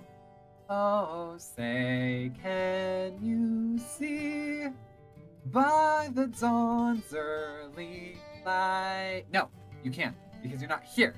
Hope you had fun today. You realize you didn't miss her. You realized you didn't message her in the morning. Here now, sorry. I was out all day. Out and proud? No, out doing homework. With Carlos and Adam. Ooh, with Carlos, eh? More like happy, sexy time. You talk for a bit about your day before figuring it's time for bed. Adam looks up at you as you get changed. Off to bed? Yeah. Well, good night then. You climb into your bed and stare at the ceiling. It was a good day. Sunday, September 3rd. You woke up on Sunday by a knock at the door again. I wonder who it is. Adam turns over in bed and holds his pillow over his head. Carlos, it's too early. Grit ignore. It would be rude, and I would feel awkward. I totally just looked back and realized I said that as soon as we left the library, I was going to take a break. Alright, I'm going to leave everybody on the edge of their seat to figure out if we're going to open up the door or not. Although, we're listening to maracas. I'm pretty sure it's Carlos at the door. But I'm going to go get some more coffee, and probably get some water too, because I'm also dehydrated and very hot. I'm going to let some air circulate in here for a minute, so I'll be right back. Babooey. Babooey.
We're getting back in action.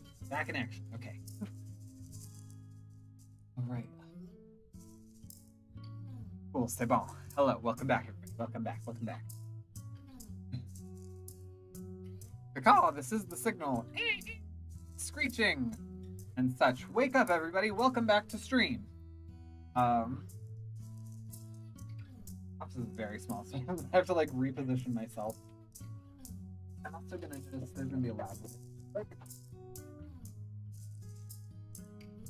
Is that alright now? Okay, there we go. I have a fan over here that I just put some ice in. So hopefully cools down my space a little. Okay, cool. Anyways, where were we? Right. Am I answering the door for what I assume is who I assume is Carlos? Or am I ignoring? Good. Answer it or ignore it. Answer it, ignore it. Answer it, ignore it. Answer it, ignore it. Awake. Good. Word glitch. Should I answer the door or should I ignore it? If I answer it, Carlos will come barging in. We might have a shot with Carlos. If I ignore it, then that leaves room for just Adam and I to talk and kind of wake up together and, you know, maybe meet up with Carlos later. We are looking like we have possibilities with Carlos, whereas we have, like, confirmed that Adam is straight, he's straight. The questions, the important thing. I feel like in real life I would answer it, but I kind of am leaning towards ignoring it. Let's ignore it. It wouldn't let me select it. Okay, I think maybe that means I have to answer it.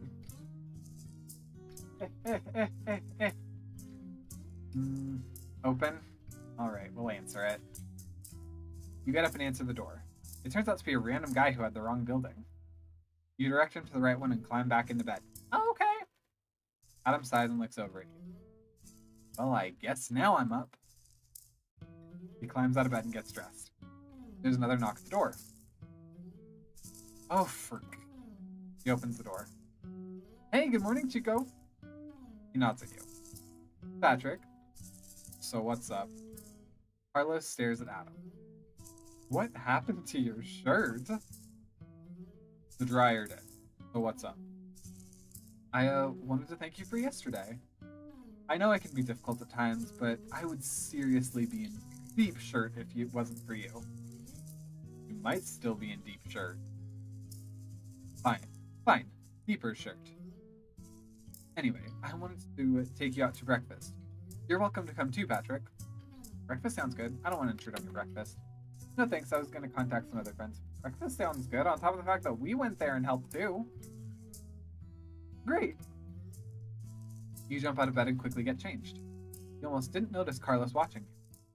You send Janet a quick message before heading out with them. This weather is amazing. I wish it would stay like this forever. In a couple of months, it's going to snow. I know. I actually like the snow. I wish it would stay like this too. I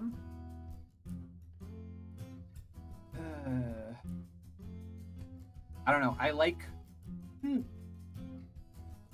Excuse me. Coffee it up.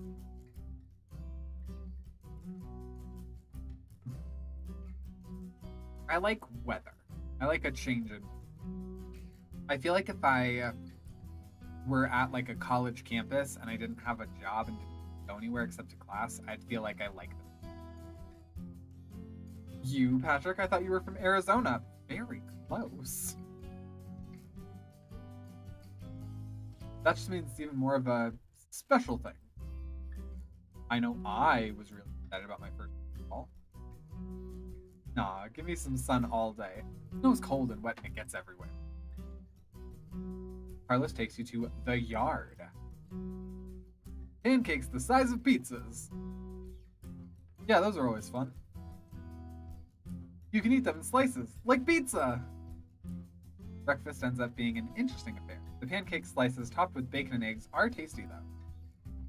Jake would probably really like this place. Are they trying to stick us with Jake? You found a collectible pancake sticker. A sticker depicting a pancake, or maybe just a tan circle. Fair enough.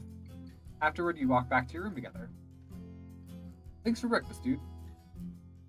Thanks for your help, Chico. You spot a familiar face walking towards you. Patrick, hi. Well, hello there. Hi. This is my roommate Adam and his brother Carlos. What are you up to? I'm gonna introduce them. Nice to meet you. Frat brothers. Ah. Well, it's nice to meet you.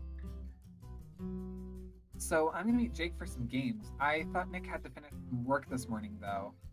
You should come play games with us. Go have fun, dude. I'm probably going back to bed anyway. But you're learning! Only because you woke us up so early. I guess I'll join you, Hannah. Awesome. He's meeting us at the Student Center. See you later, Patrick. He and Adam wander back towards you. Shall we? You find Jake at the table setting up a game. Hey guys! So, this is a new game. Thurn and Taxis? Honk honk. Traffic jam? Traffic jam? Jake laughs. Traffic jelly? Traffic preserves? Sounds like cars with big inflatable donuts around them. Ahem. Meal delivery in Europe. That sounds interesting. Draft coverage. That sounds less interesting. You play once to understand the game and its mechanics. You think it's starting to make sense. Again? Yeah, I understand this now. The second game is a lot closer. You study the board. You're one card away from filling a region, but you don't have it in your hand. There's probably a copy of it left on the deck if you draw. Or you could score what you have and try to get the last city later. Do we risk it or do we go for the sure thing? Go for a sure thing. You play a different card and score the route. Didn't have Alm? Maybe he's just not one to take risks. You never get anywhere in life without taking risks. You end up losing by a few points. Dang it! Hannah winds up victorious. Woohoo! I delivered the most mail. Nice job. You just needed to get all the colors. Stupid lods. Anyway, what's next? Carcassonne? More cities! Lost cities? No, Carcassonne is fine. Cities. Build cities for a while. Well, that was good. Should we start thinking about lunch? I like lunch. You like food in general. It's true. Suggest the buffet, suggest the burger place. Suggest you grab some sandwiches. Let's get sandwiches, because we've already learned that she doesn't like the buffet or the burger place. But he kind of likes the burger.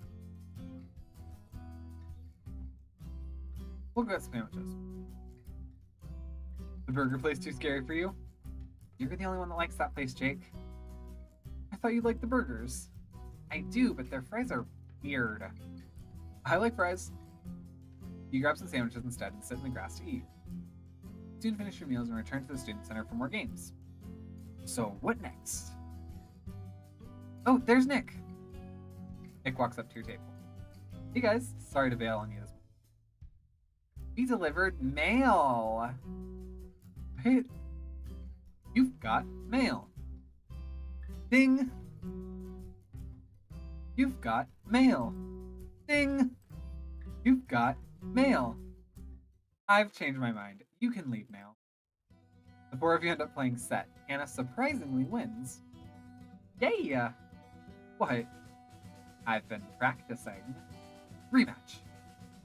After a few more rounds, only Hannah and Jacob won. You know, I'm ready for something different. You poke around at the pile of games on the table.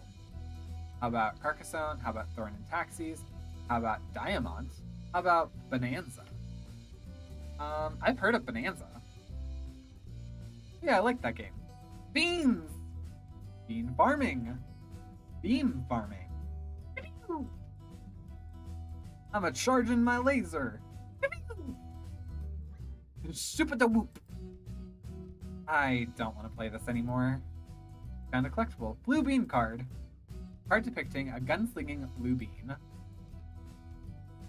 You play for a while and Nick wins. Beginner's luck. What do you mean? Well, person who just got here luck, at least. Nick looks at the clock. Well, I think it might be time for dinner. The four of you head outside to consider your options. Outside, you run into Adam. Oh, hey, Patrick, Hannah. This is Jake, and this is Nick. Nice to meet you. I'm Adam. Jake just nods. Is that acknowledging? Just nodding? I'm headed to the house for dinner. You should come along, Patrick. Go with Adam, eat with Nikki, Hannah, and Jake. See, I would, but it's kind of rude because we just made plans with them to go eat. And I don't want to, like... Hey, you can come eat with us. Can I offer that? Can you come eat with us? Already had plans. Sounds good. See you tonight, then. He walks off and the four decide to go to the buffet. I still don't know why we come here. Well, it makes Jake happy. Food! I think any place with food. Food! Is the food! I somehow doubt it. You find yourself agreeing with her. Looks like macaroni and cheese? Why is it blue? Macaroni and blue cheese? I don't think that actually makes it blue. Cheese! You find a table and watch Jake eat the blue macaroni and cheese. How is it? Good. Does it taste like macaroni and cheese? Not really, but it's good. You think anything is good. Not anything. Jalapeno and pineapple pizza. Food! Actually, that does sound surprisingly good. You soon finish and go your separate ways. You return to your room and unlock your computer. Adam is there reading a textbook. He nods at you as you walk in. You don't spend much time at the frat house. How's your day? Just do your own work. How's your day? Pretty good. There were some interesting times at dinner, though. Although perhaps it's better you didn't come. Robert and Carlos got into an argument. Robert did hit him in the stomach with a basketball. Carlos will be fine. He's strong and bounces back quickly. Still, house drama. He sighs. Which I try to stay as far away from as possible. I guess that's why I spend most of my time here. At least we seem to get along. You unlock your computer. So how was your day? Door. Wait, no. Yeah, no, she's right. That's possessive. Aha, you're wrong for one. Nope, that one is that version of you. That's not possessive. That's a conjunction. Your. So how was your day? You tell her about the bizarre campus food. Soon she insists it's bedtime. Early day tomorrow. Again. Good night. Enjoy your hot roomie. Crazy Cat Lady 2588 has signed off. Another window pops up. Jake, yep, Nutty Jake. Hey, glad you made it today. Yeah, it was fun. Thanks for bringing games. NP. See you in class tomorrow. You poke at a few assignments, but decide you should probably head to bed as well. Adam doesn't even look up from his get changed, turning on the light at them. Good night. I wish tomorrow wasn't Monday. Monday, September 4th. Despite the busyness of the weekend, the week, thankfully, seems to fly by. You're ahead on homework, so you feel comfortable taking an evening off. You spend it having dinner at the house with Adam and Carlos. Carlos seems to have eased off the rotating door of women, and you can tell that Adam is relieved. Instead, he throws himself into actually learning the anatomy material for an exam. As a result, you don't see him outside of the dinner. Adam's new laptop arrives. He's happy at not having to work with a broken screen anymore. You and Janet talk as much as possible, but her schedule keeps her busy. Your parents call on Thursday. You manage to limit the talk to an hour with an excuse of pending homework. You still have no idea how you'll ever manage to come out to them. Or you know it, it's Friday. Friday, September 8th. You walk out of your calc lecture a mild September afternoon. You don't have much homework to do for once, and considering seeing if Adam and Carlos are free for dinner again. You head back to your room. Adam's not there, and you're not sure you want to go searching for him. The house is growing on you, but you're still not sure you want to go there by yourself, or if you'd even be welcome there by him. You unlock your computer. Patrick, how are classes? Pretty good. Just thinking about dinner. Oh, Patrick, are you asking me on a date? Never knew you felt that way about me. Aha. Although I wish we could get it. Me too. I know, it sucks when you're far away. I miss you. You talk for a bit. Patrick? Oh. Patrick, dinner, games. Go to dinner with Jake. Get dinner on you. Go to dinner with Jake and company. That sounds good, actually. Jake plans to meet up at the burger place and send Janet a message. You arrive at the place and find only Jake there. Hey, Patrick. Nick and Hannah had to do some too many board games during the week, I guess. Anyway, fries? The fries are raspberry and white chocolate. You decide to try them. Okay, so that's a combination that I know a lot of people actually do like. It's terrible. It's terrible. And I might be turned off to it because that was a coffee drink that I ended up getting.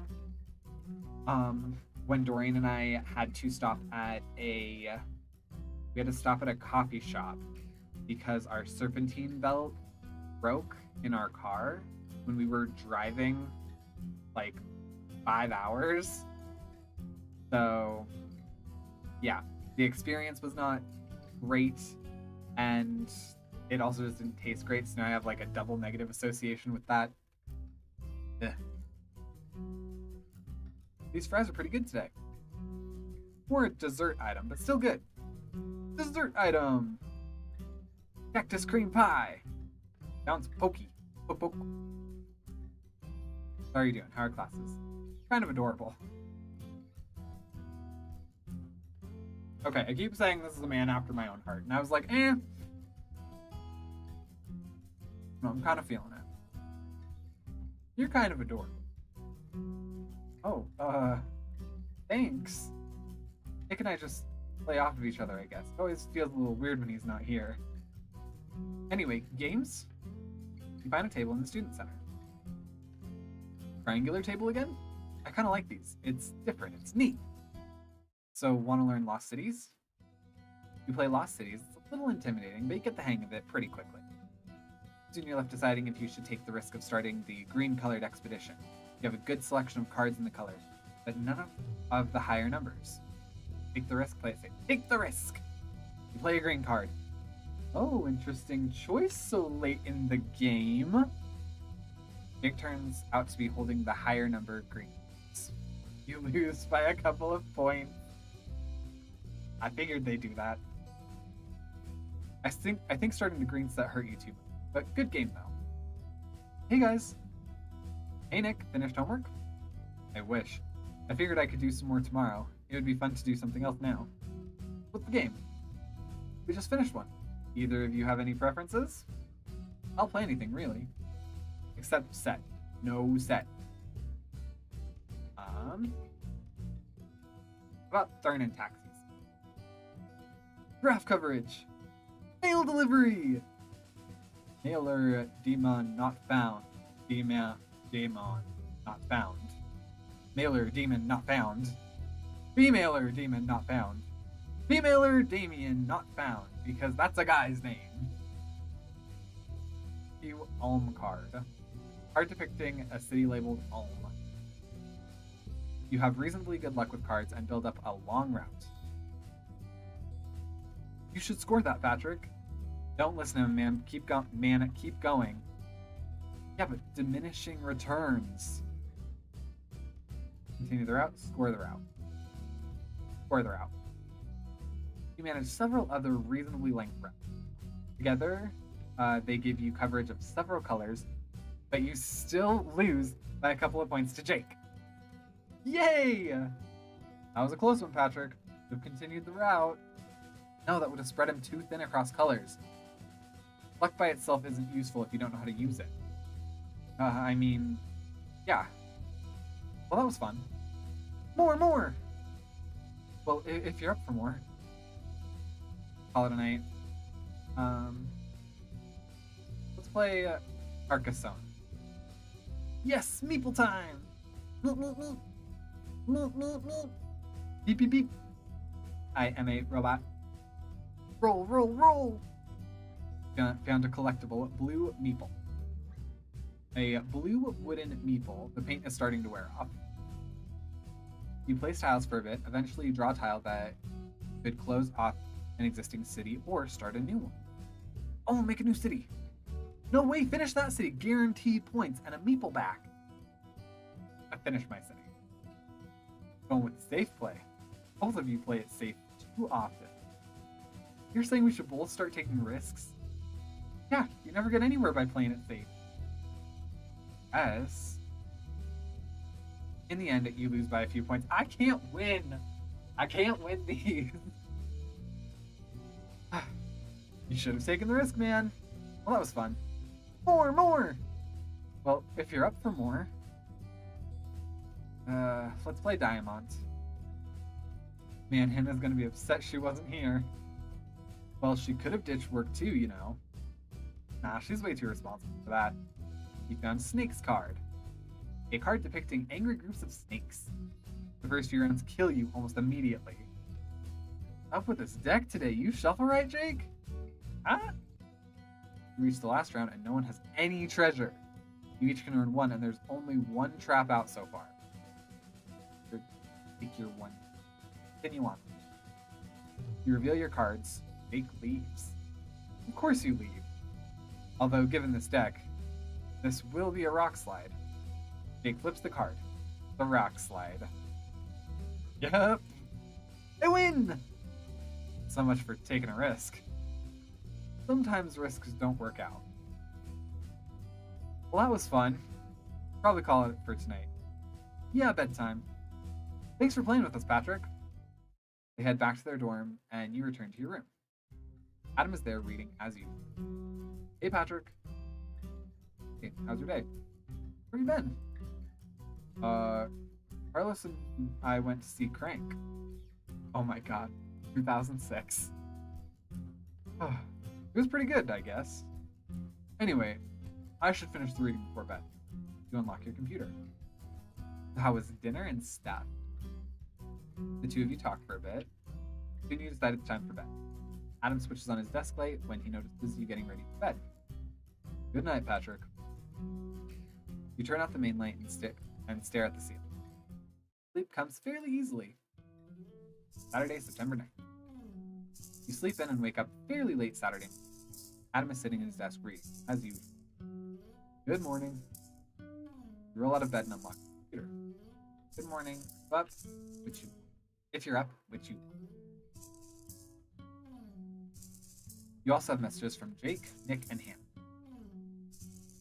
Hey, up for games or food? I think we're doing stuff today. Let me know if you want to play games today.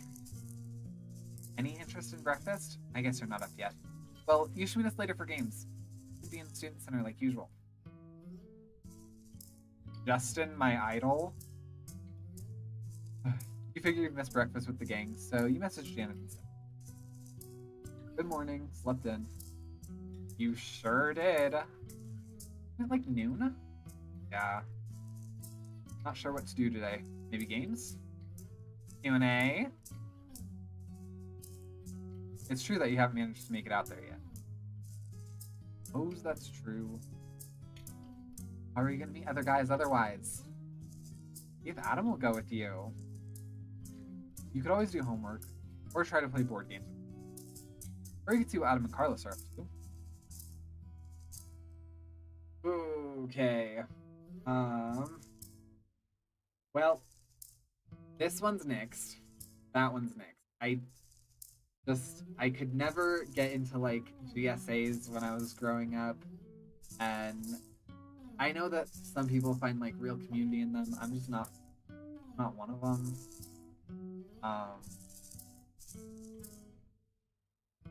Adam's up to do homework. We do homework all the time, even like throughout this. If I felt like there was, excuse me, if I felt like there was a need or like a strain to get some homework done, I would probably choose that every once in a while, but there never really is. Let's see what Adam's up to. Are you up to anything today, Adam? He looks up at you. Probably just studying here. Why? What are you doing? What are you doing to do today? I'm not sure. Do homework with Adam. See if Adam will go to Q&A with you. Okay, fine. I will attend one meeting. This is kind of weird, but will you go to Q&A with me? I'm not gay, dude. It's for allies, too. I'm worried I wouldn't be brave enough to go by myself. Thinking about it already makes me nervous. Dude, I really don't think I would be comfortable. Please? Please? Sorry, dude. I really don't think I'd be able to do that. But, good luck, though. He returns to his reading. Found a collectible. Red t-shirt. One of Adam's t-shirts. Rumpled from having it been on the floor. And I assume it's red because it's a, like, hard pass on something.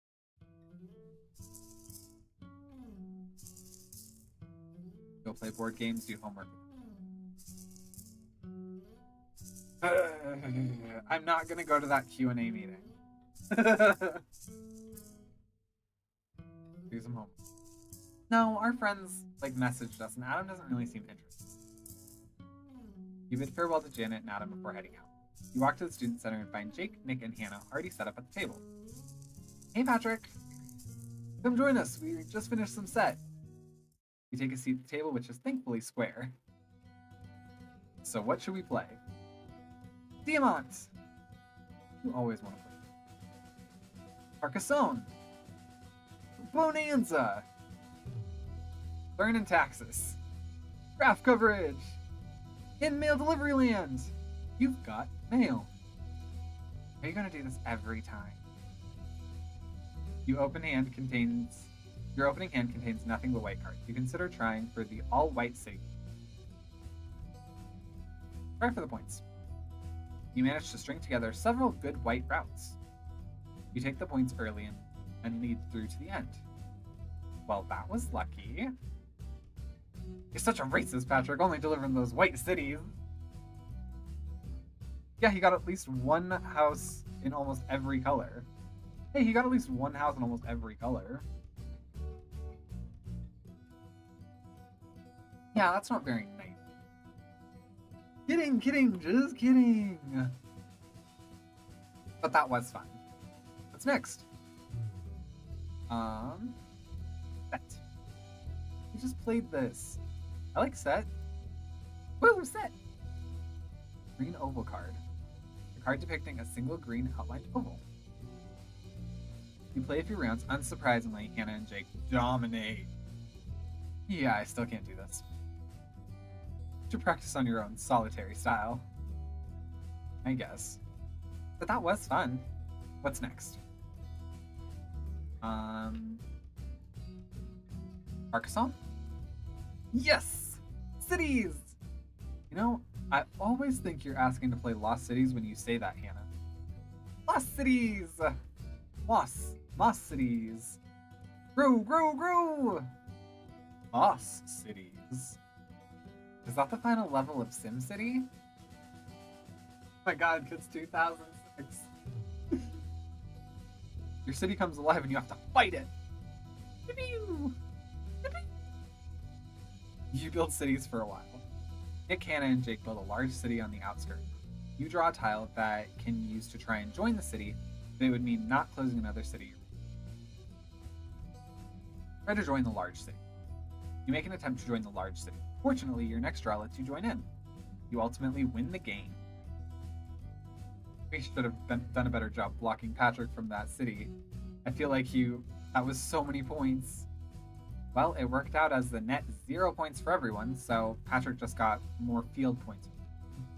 But that was fun. It's probably about dinner time, though. Okay? I like buffet. Jake just likes food. I like food. Four of you walk to the buffet. Just outside the door, you run into Adam. Hey, Adam, right. Hey, Hannah, and Nick. That's right. I'm amazed you remember that. I guess I'm good at remembering things. Come in handy when it comes to biology. I have the worst memory. I forgot my own hand if it wasn't attached to me. So, heading to the buffet? Yeah, you should join us. The five of us head to the buffet together. Okay. I'm beginning to regret my decisions in life. Food! Nick pokes at a tray with a serving spoon. I'm not sure this is food. Food! I'm not actually sure what this is. He reads the sign. Chef's surprise. That's not helping. Jake spoons some of it into his tray. Why is it purple? And green? Jake shrugs. Eggplant and zucchini? That doesn't look like it contains any vegetables. This place has gone downhill since last year. The rest of you settle on chicken nuggets and fries. Okay. And watch Jake gobble down plates of food. At least the fries here are good. Well, at least the fries here are fries. Fries! Does he, not get enough to eat? No, he just always eats like this. Jake shrugs. I like food. You're so skinny, dude. Are you sure you don't have a tapeworm? Pretty sure. He stops eating. No, I'm sure you don't. I didn't mean to frighten you. But even if you did, it's a straightforward regimen of medicines to get rid of it. Seriously, it's not a big deal. If you had one, which I'm sure you don't. Jake stares at his plate looking forlorn. Excuse me. Leaves to examine the buffet again. Jake, it's fine. You're fine. Eat your food. Food? He continues to stare at his plate. Well, this stuff is pretty good. Continues eating. So what is that stuff anyway? I don't know, but it's good. It's made of chef, and that's the surprise. Adam returns with a plate of pizza. This pizza amazingly doesn't look burnt. He takes a bite. Well, it's not burnt. It's almost not cooked. At all. Why is it round then? Coloring? I'm just gonna have some cereal. They can't screw that up. Soon you finish dinner and head. Well, it was good to see all of you again. Likewise. I'm gonna do some studying now. Yeah, I should probably get back to work too. E3. Have a good night, Adam. Patrick? That kid is strange. Nice, but I hope he really doesn't have a tapeworm. The two of you walk back to your room. Adam settles in his chair with the book while you unlock your computer. So how was your day? The two of you talk for a while. Anyways, let's probably go to bed. You? Yeah, it's about that time. Miss you too. Heart. Crazy Cat Lady 2580 has signed off. You get changed for bed. Adam smiles at the front of his desk, turning on his lamp. Good night. Fall asleep quickly. Sunday, September 10th. You wake up on Sunday. Soft rain pattering outside the window. Ah! Adam seems to be awake, lying in his bed reading a book. For once, it's not a textbook. Oh, what kind of literature does he like to read? Good morning, Patrick. You lie in bed, staring at the ceiling and contemplating your day. Do homework, see if Jake are free. Call your parents, relax on your own. Curious. Probably call my parents. You roll out of bed and get dressed. Hey, so I was probably heading out to the... He pulls on some clothes. Any plans for the day? Not sure yet. I was gonna start by calling my parents. He laughs. Good luck with that. Parents can be a handful. I'll see you later tonight then. He leaves with his gym bag and you unlock. Good morning. Any plans? I'm gonna call the parents. I'll miss you, Patrick. If you die, can I have your stuff? Honey, anytime I do anything that remotely seems like I might die, I do text my best friend recently, strictly to tell her that she gets none of my stuff. You pick up the phone and dial. Of course, they answer almost immediately. Hello? Hi, Mom. Patrick, it's so good to hear from you. Dear, come here, it's Patrick on the phone. Patrick? Good to hear your voice. It's been months. Oh, honey, we talked on Thursday. Well, it feels like months. So how are you? Are you eating? Do you need more money for food? You talk for a while about everything.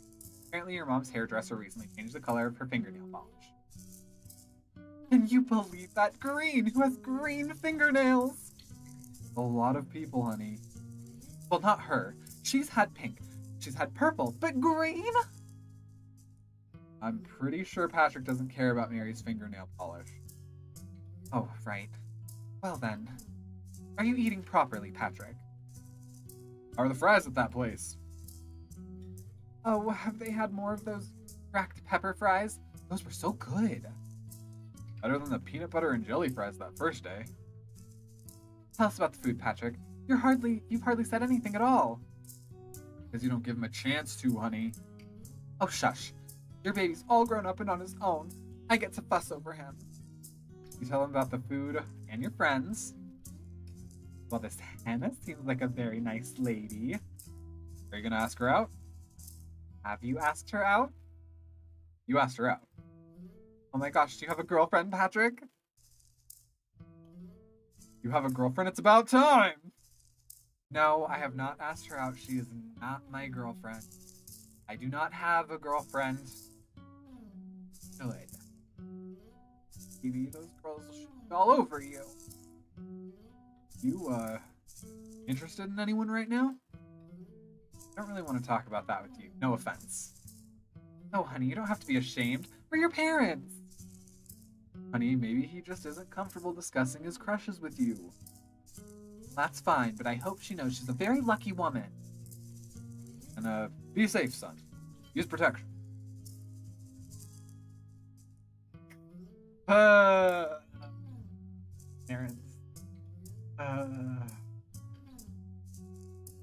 Dear, Patrick isn't having that, is he? Are you, Patrick? You're doing it. Did you use protection? Did you get her pregnant? The gasp.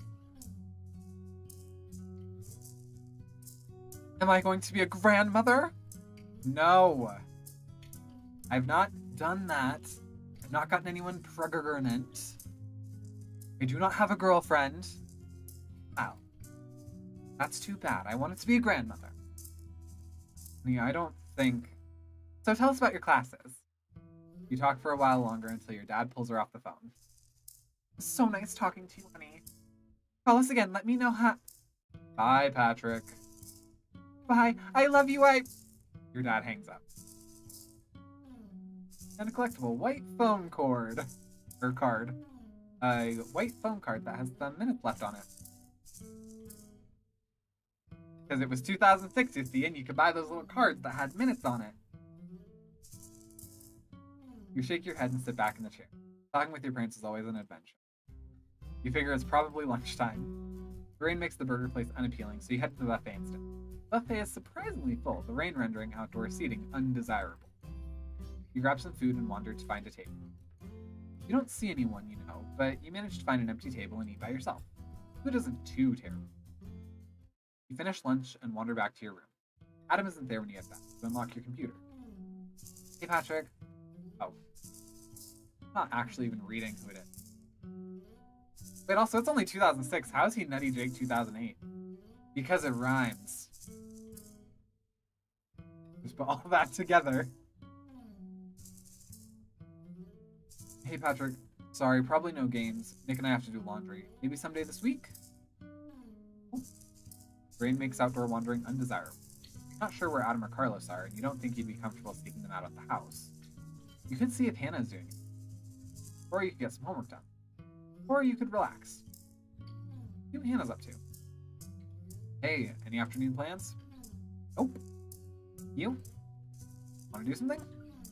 That sounds better than sitting here. Jake and Nick are both busy with laundry. Want to check out the game room? You arrange to meet her at the Student Center arcade. You head to the arcade on the lower level of the Student Center. Hey, Patrick. The two of you look around. That dance game looks interesting. Dance Dance Revolution? I think Jake plays something like this. The two of you give it a try. Harder than it looks. That's not so easy. I should ask Jake to show me this sometime. Anyway, again? You play another couple of rounds. You start to get the hang of stepping at the right time. That's getting to be kind of a workout. How about some foosball? You play foosball for a while. She's pretty good. You score a winning goal for... Oh, she scores a winning goal for the third time. Yes. Good game. Good game. You found a collectible. Arcade tokens. Oh, sure. I'll save. I don't know if I did that accidentally or on purpose. I think I hit this button. Here we go. For a second, I thought that was the end of the game. Like, how anticlimactic. We didn't even date anybody. She looks at a clock. It's probably time for me to start thinking about dinner, though. I was going to meet up with my classmate, Sarah, so I'll see you tomorrow in class. She leaves and you head back to your room. Adam's back and pulling off the shirt when you walk in. Of course he is. Hey, Patrick. Just got back from the gym myself. I'm going to grab a shower, but do you want to join me for dinner at the house afterwards? Sure. Awesome. Back in a bit.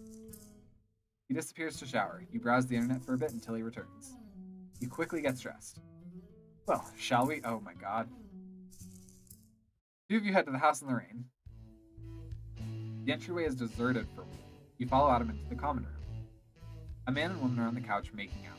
His shirt seems to be thrown across the back of the couch. Oh, excuse us. They look up. It's, oh, hey, Chico. Hey, Patrick. Sorry, we'll just... Oh, sorry, we'll just... Wait a second. You're still not done with him? Oh my, oh my, oh me, oh my. Okay, they have different headbands. Lee, President Ashley, walks into the room. He nods at the two of you before continuing over to the couch. One at a time. Want to join us, Chico? I'll, pass for now, but thanks. I'm surprised you haven't already gotten it on right here, Ash.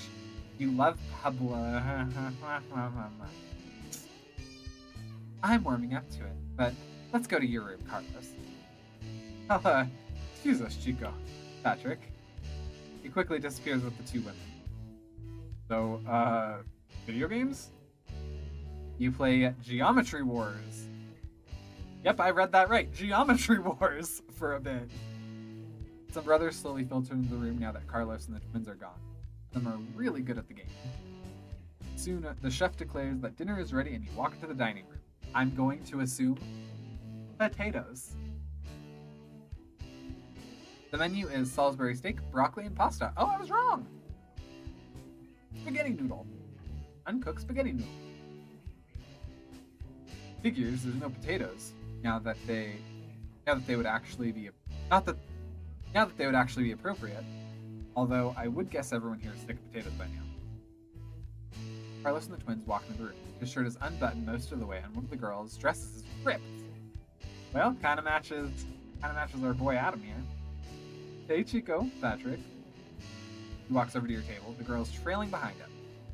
Mind if we join you? I think we're actually heading out. Thanks for interesting time. Bye, Adam. Patrick. Is everything okay? Yeah, they're just upset with my browhouse. Sure, dude. Go get some food. Carlos heads to the buffet and Adam looks at you, sighing. I guess kitty cat is a kitty cat. But sometimes I wish he wasn't so overly enthusiastic with it. He shrugs. I wish he'd get a girlfriend. Maybe then he'd settle down a bit. Realize that my fan is like blasting at my screens and not at all at me.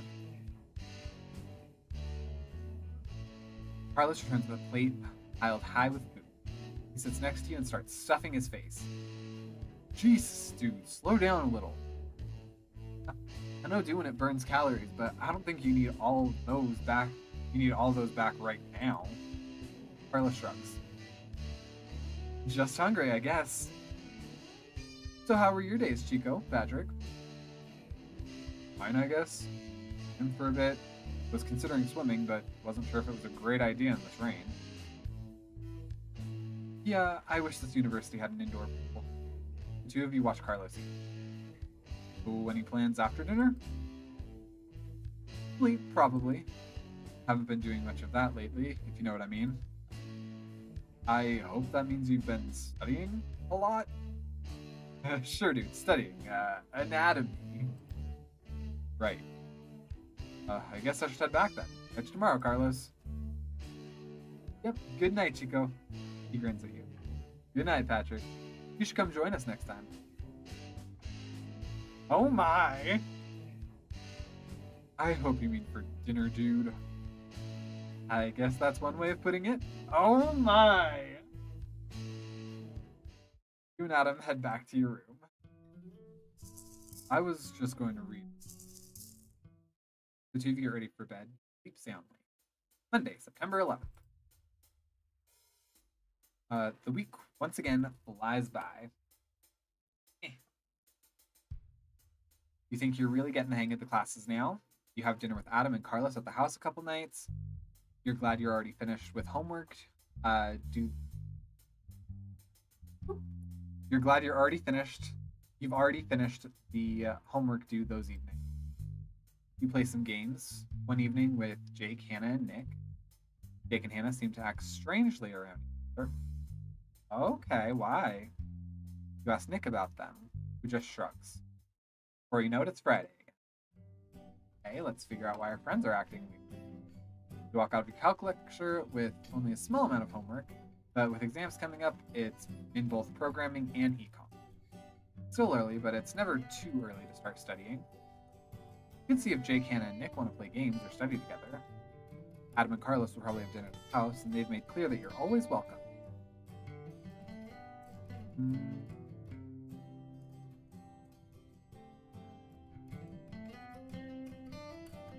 I want to figure out why this is weird, but also I want to maybe pursue this a little bit. You, Adam and Carlos, head back to your room. Adam isn't there. You contemplate going to the house to see if you can find him. Go to the house. You head over to the house. You knock on the front door and wait for a bit. No answer. Knock again. This was a bad idea. You're about to leave when Steve walks up the sidewalk. Hey, Patrick. I was looking for Adam. I was looking for Carlos. Looking for Adam. Well, come inside and we'll see if we can find him, eh? He opens the door and you follow him in. No one is in the entryway. I have to run, but feel free to look around, eh? Heads up the stairs and you walk into the common room feeling very self-conscious. A bunch of guys are playing video games in the common room. You recognize Elliot. I remember Elliot from basketball. He was kind of cool the 2 seconds we met. Hey, Patrick, right? You looking for Carlos? I think he's outside. Basketball lessons were canceled today, so they're having a game or something. Okay, I'll go find Carlos. Thanks. You head outside. Outside, a group of guys are playing basketball, making do with the single hoop. Looks like shirts versus skins. Carlos is among them on the skin side. He's sweaty and has clearly been playing for a while. You force yourself to tear your gaze away from him. You've seen him shirtless before, but this somehow makes him even more attractive. It's the sweat. He notices you and walks up to you. Hey, Patrick, come join us. Join them, just watch it. You pull off your shirt and join the game. You found a collectible basketball. A mini orange basketball. Carlos's team does pretty well as far as you can tell. They at least seem to be getting more basket. Carlos goes for a particularly long dunk, grinning. Someone from the other team blocks him. He flails in midair, falling to the ground with a horrifying thud. Oh god! Oh, shirt. Where did my music go? Is it because a horrifying moment where he's getting injured? Help him inside. You rush over. Are you okay? He groans. Think so. Help me up, Patrick. He throws his arms across your shoulders and you help him stand. Despite the situation, it's still maddening to have him so close. His arm, slick with sweat, feels like it's burning against you. You help him to the common room and sit him down on the couch. Carlos, dude, you okay? Yeah, just had a bad fall. Would have made the basket too if Peter hadn't gotten in the way. Elliot shakes his head. And where's Adam? He wants to be a doctor and all that, right? Carlos laughs and abruptly stops and grimaces. I'll be fine, dude. Just need to sit for a bit. Dude, you're bleeding on the couch. Carlos lifts his arms up. Be badly scraped. Sure. Should we go get you to a hospital? Paper towels. Go get some ice. Offer him your shirt. I mean, sure. You hand him the shirt that you're still carrying. I don't know where to get paper towels. Okay. He reluctantly accepts it. Thanks, Patrick. He wraps up his arm in your shirt. And a collectible bloody shirt. One of your t-shirts covered with Carlos's blood. It's probably rude. Yeah, probably. The two of you sit and watch the video games for a while. Soon the chef comes in to announce that dinner is ready. Carlos walks you to the dining room, leaning on you for support. You feel like a terrible person for wishing this would happen more often. The two of you take a seat at an empty table. The two of you get some strange looks for not wearing shirts. Can I get you some food? Can I get some food? Can I get you some food? He nods. Yeah, that'd be great, Patrick. Get me some of everything. There seems to be pork chops, stuffing, and green beans. You get him some extra pork chops. Thanks, Patrick. The two of you start to eat. The food is great, as usual. A collective hush falls over the room as Robert walks in. He looks around, sees the two of you, frowns, and walks over. Well, well, what do we have here, Salis? You two little just finish up in bed. Didn't bother being decent for the rest of us. No one wants to see that. You look over at Carlos. He's breathing heavily and clearly trying to control his temper. You don't think you've ever seen him angry. What's the matter, Salis? Got your tongue? Cat got your tongue? Or your... Ignore. I mean, this would be a great comeback. This would be great. Minus the fact we'd probably lose it too. Ignore him, just eat your food card. Put a hand on his back, Robert scoffs. Seriously? What next? What's next? Hand-holding? Singing show tunes together while showing off your anatomy? Leave them alone, Robert. Elliot stands up and walks over to you. Well, if it isn't an entire room full of dorks. What the hell is wrong with all of you? He storms out of the room. Thanks, Elliot. Patrick. Elliot smiles at the two of you and returns to his seat. The two of you eat in silence, but Carlos looks at you with an expression you can't read. You smile at him and he smiles back. You finish your meals, and he slowly stands. I think I'm gonna go rest for a minute. Thanks for coming by, Patrick. He unwraps your shirt from his arm. You probably don't want this back, but look over it. The blood seems to be mostly hurt. I'll just wear it home, then change or something. Carlos nods. Anyway, thanks. I'll see you around. You head back to your room. Adam is back when you arrive. Hey, Patrick. Oh my god, are you okay? It's not my blood. Carlos had an accident. Is he okay? Yeah. What happened? He went for a basket and missed. He fell and scraped up his arm. I'm not sure. He went for a basket and missed. Of course he did. Takes his head. That idiot keeps trying to pull off Robert moves, but usually they don't end quite so badly. Did he hit his head? Was he able to move all his fingers? How did he land? Dies. Sorry, I'm sure you don't remember. And he's probably too stubborn to go see a doctor. I'll check on him tomorrow. You quickly change his shirts and unlocks your computer. And you quickly change shirts and unlock your computer. Good golly, Miss Molly. Patrick, how was your day? Pretty good. The two of you talk for a bit before you decide you should get some rest before studying tomorrow. Well, good luck with exams. You'll do fine. You always did in high school. Thanks. Shouldn't be too bad. You head to bed. Adam looks up from his book. Good night, Patrick. You quickly fall asleep. Saturday, September 16th. You wake up a little late. The sun's already high in the sky. Adam is sitting at his desk reading. Good morning. I should probably go check on Carlos. You roll out of bed and unlock your computer. Good morning. Are you sleeping in again? I'll poop on you. I'm here doing work. You talk to Janet and consider your options for this. You should probably see what people are up to. See if Jake is up to anything, see if Nick is up to anything, see if Hannah's up to anything. See if Adam and Carlos are up to anything. You should probably check on Carlos, because we were kind of there for an injury. You up to anything today? Other than checking on Carlos? Not sure. Maybe some work, probably some gym. I feel like I've been neglecting my workouts lately. Too much studying. You message Nick and find that he's planning to study with Jake. Consider your options for this. Study with Nick and Jake. Study by yourself. See if Adam will go to Q&A with you. Go to Q&A by yourself.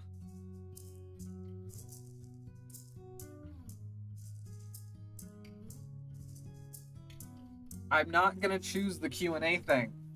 I'm just not.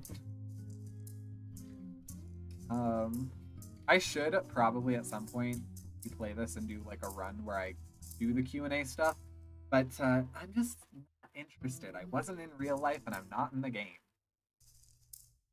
I'll go ahead and study with Nick and Jake. You arranged to meet Nick and Jake at the library. Hey, Patrick. Hi. Are you okay, Jake? Jake shrugs. He was sad this morning when I woke up. Wouldn't tell me what's wrong. Just stressed about exams. Okay, man. We'll study together. It'll be fine. I'm not feeling well today. Find an empty table and pull out your note. Did you guys get into a fight or something? Programming notes, page 4. The three of you go over your notes for a moment. You manage to correct a lot of your misconceptions about more complicated subjects, but the conversation soon turns to Hannah. So, Jake, have you talked to Hannah? Why? She was wanting to talk to you last night? Oh, yeah, we talked a bit this morning. And we go over red, black trees again. So what are we doing for lunch? Yeah, let's go to lunch. This seems kind of important. Also, it is still blazing hot in here, so flannel's also taking a backseat. What are we doing for lunch? Jake casts a grateful. Oh, I have to go do something. Back at the room. I'll come with you. Oh, okay, see you later, Patrick. Have a nice lunch, Patrick. Okay. Well, that backfired on me. You decide to eat at the buffet. It's relatively empty and you manage to get a table by yourself. Fill out some econ notes and start review. The meal is uneventful with the usual array of subpar food items. Soon you finish eating. You decide to head back to your room and see what people are up to.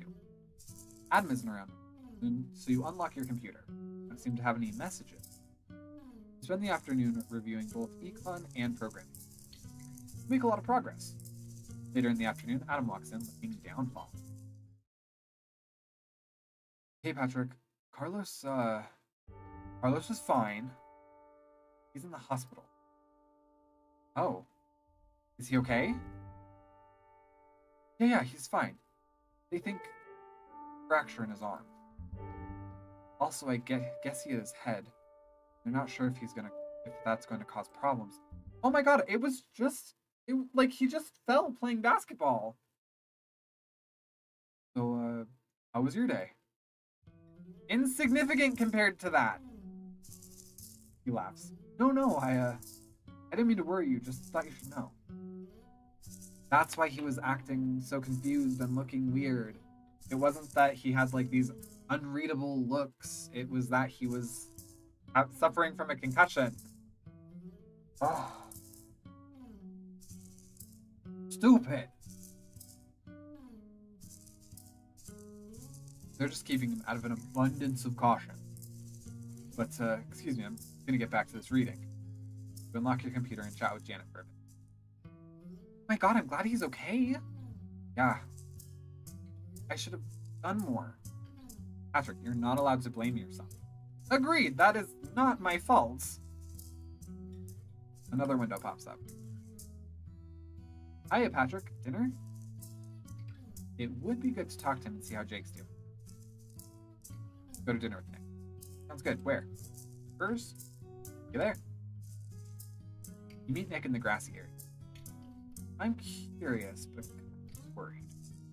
You investigate the burgers. Fries are ketchup. Is that like ketchup bird? I think I have to try this. He orders the fries. What are these, just fries? Fried strips of ketchup? Can they even do that? Why don't they fall apart? Because if you fry anything, it just sort of... The two of you grab a table in the student center. You eat in relative silence and watch the sunset. So, you know what's up with Jake? No, you? Why would I? I did. I did. Yeah, he disappeared today after lunch. Not sure where he is now. Hannah's been sick all day too. I hope he didn't, catch something. I suggested the buffet for lunch. He actually turned it down. I'm worried. Worried about him, man. I'm just worried about him, man. Hannah too. I mean, I'm worried about her too, but I'm sure she's also worried about him. The two of you sit in silence. I hope Hannah will ask him out. They'd be good together, you know? Oh my god. Wait, what? Anyway, I should probably go study. Thanks for eating with me, Patrick. Found a collectible blue face stickers featuring a sad face on a blue background. Am I misreading everything from everybody in this game?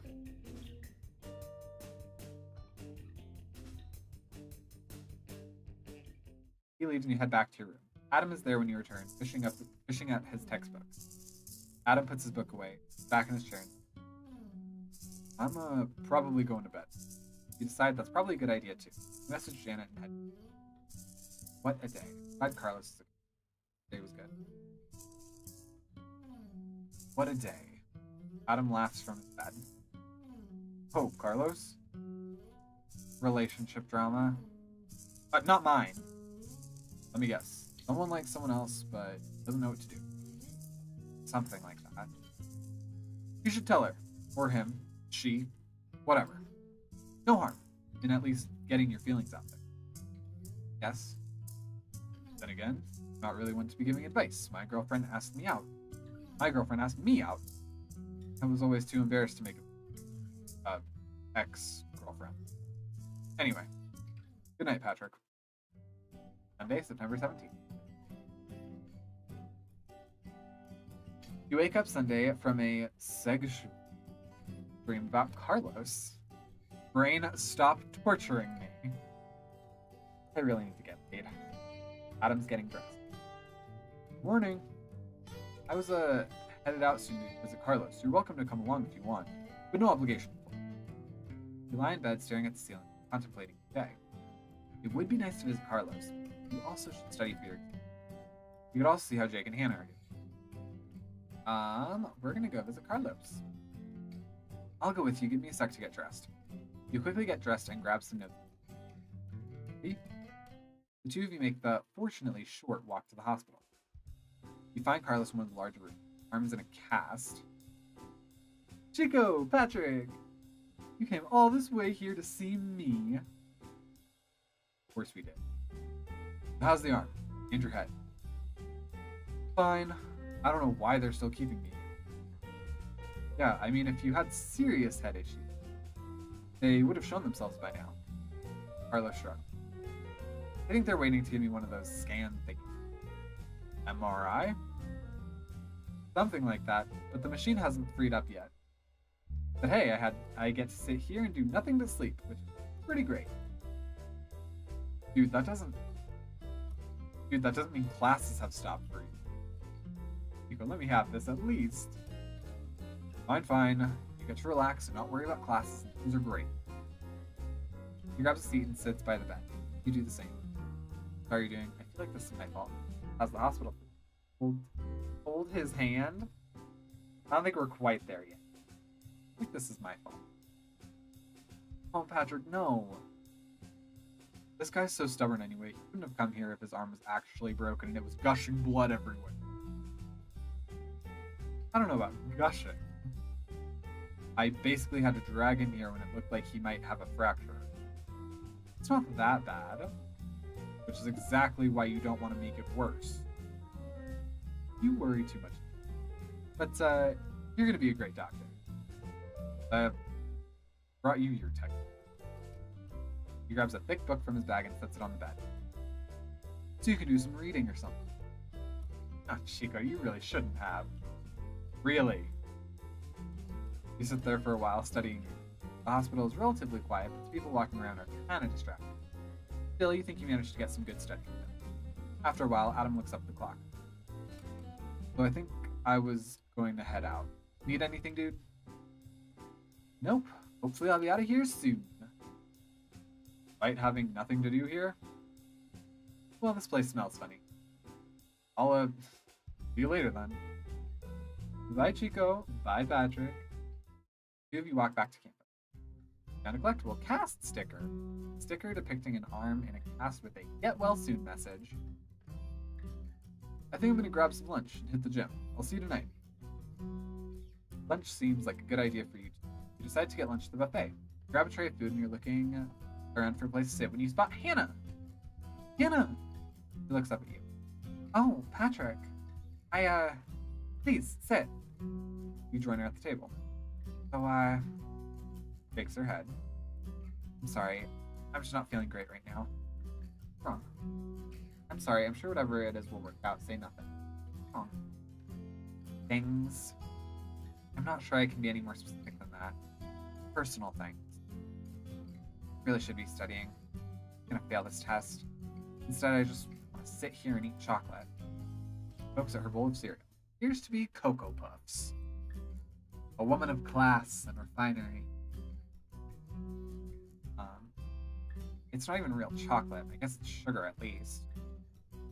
How's Jake? Fine as far as I know. I'm not sure. Sure. I hope he's doing okay. I'm sorry. I'm gonna go study or something. Have a nice lunch, Patrick. She leaves you with your food. I wonder what happened between her and Jake. Your food suddenly doesn't seem quite so appetizing. After lunch, you head back to your room. Adam hasn't returned. You decide to hunker down and get some studying done, as well as the small amount of homework you have. You're finishing up your calc problems when Adam returns. Hey, Patrick. I'm gonna grab a shower, but are you interested in dinner afterwards? That sounds good. Awesome. Back in a bit. He leaves the shower and you start revisions on history paper. He returns a short while later while you're rewriting a section on the Chinese tea trade. Oh my. I heard that Carlos is getting released tomorrow. Despite what he says, I think he's getting a little stir-crazy. Needs to be active. Although I guess that cast is going to get trouble with that for a while. Get stressed. So, ready to go? The two of you head to the house. Adam grabs his key and unlocks the door.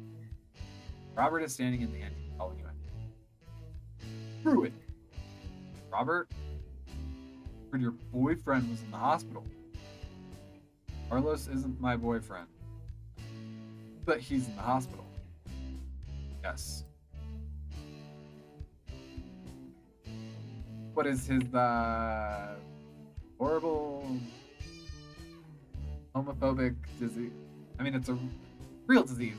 Plenty of people have it, not gay people. But how terrible. Is this disease acting up again? Goodbye, Robert. Wait, I hope he gets better soon. He disappears up the stairs before either of you can say anything. What? He shakes his head. Let's just go. You head to the common room. There are a few guys there watching The Simpsons. They nod to Adam as the two of you find a place to sit. Soon dinner is ready and you join the line. Dinner is chicken tacos and chips. Aren't chips and taco shells redundant? I guess you can make nachos. And a collectible avocado! An avocado from taco night! The food is always good. A few guys come up to Adam over dinner. Carlos well. Nice how many friends Carlos has here. I guess I don't spend enough time here. He shrugs. At least I've got you and Carlos. Steve sits down next to Adam and throws an arm over. Adam seems to stiffen at the contact. How's Carlos doing? Good. He got a cast and they're probably releasing him soon. That's good. I was thinking we should get him a cake or some balloons or something. That sounds nice. I'm sure Chef could whip something up. You should organize it. He's your best friend, right? Adam shrugs off Steve's arm. Yeah, I guess I could. Steve stands and looks at Adam for a bit. Well, let me know if you need anything then. It'd be nice. Adam heads to grab some food. Adam shakes his head. You're not sure you want to ask. You finish dinner in silence and the two of you head back to your room. Adam retires to his desk with a textbook. You unlock your computer. Hello. How was your day, Patrick? Hard at work or hardly working? Hey, good. Anything fun today? Carlos is in the hospital. What? You tell her a bit about things. Well, it sounds like you did everything right. But it was a good thing Adam made him. But that's good that he's okay. Anything else interesting? Not really. Two of you talk a bit more. Anyway, bed for me. Class again. Oop. Heart. Crazy Cat Lady 2588 has signed off. You decide to call it a night as well. Adam switches on his desk lamp when he sees you getting changed. Good night, Patrick. Monday, September 18th. The week flies by again. Carlos does indeed leave the hospital on Monday. No further issues. His cast prevents him from swimming or playing basketball, so he turns to running around campus instead. Unfortunately, homework keeps you from spending more time with him and Adam. You take your econ and programming exams Tuesday and Wednesday. You feel like you did decent on both of them. You found a collectible econ exam. An exam with a big red 90% written on the front. You also find out you have an upcoming exam in Calc and Physics. Your homework load is also getting heavier as the semester goes on. You're worried about finding enough time for everything. Things seem to normalize between Hannah and Jake. The four of you managed to play games together on Thursday without any issues. I'm curious what happened with them. I need to do another playthrough, focusing on the friends, figuring out what happened. Nick asks if they're dating, but they both just laugh. You still wonder what's going on between them. You talk to Janet every day. She tells you her friend Lisa just broke up with her boyfriend Tom, and that she's interested in him. Oh no. You tell her it's a terrible idea. Yeah, it's a terrible idea. Don't do that. Friday, September 22nd. Finally, Friday rolls around and you walk out of your calc lecture. The weather has cooled down significantly in the past week, and you've started wearing a light coat. You consider your options for the evening. Consider studying for your new exams. You can see if Adam and Carlos have dinner or evening. See if Jake, Hannah, and Nick are going to study or play. I mean, I'm so invested with Adam and Carlos. I got to keep this going. Adam's already there. Hey, Patrick. Any plans? I have to finish this paper, unfortunately. You could go see what Carlos is up to at the house, though. I'm sure he could use the company. Grab a sandwich instead. Go find Carlos. That sounds good. Good luck with your paper. You head to the house. You knock on the door. After a short wait, it opens. Hey, looking for Adam? Carlos, actually. He isn't actually here right now. Not sure where he's at. Sorry. You go over the list of places you know he likes in your mind. You decide to see if he's at the pool, despite his arm. He is indeed there, sitting at the edge of the pool with his legs in the water. The lifeguard seems to be pointedly ignoring him. He's looking at the swimmers enviously. He notices you walking up. Hey, Patrick. You stand next to him. It feels strange to loom over him. I miss it already. They told me I have to have this thing for 6 weeks to be safe. Running just isn't the same, Patrick. Sorry. Maybe you'll be more careful next time. Rub his back? Rub his back? I mean,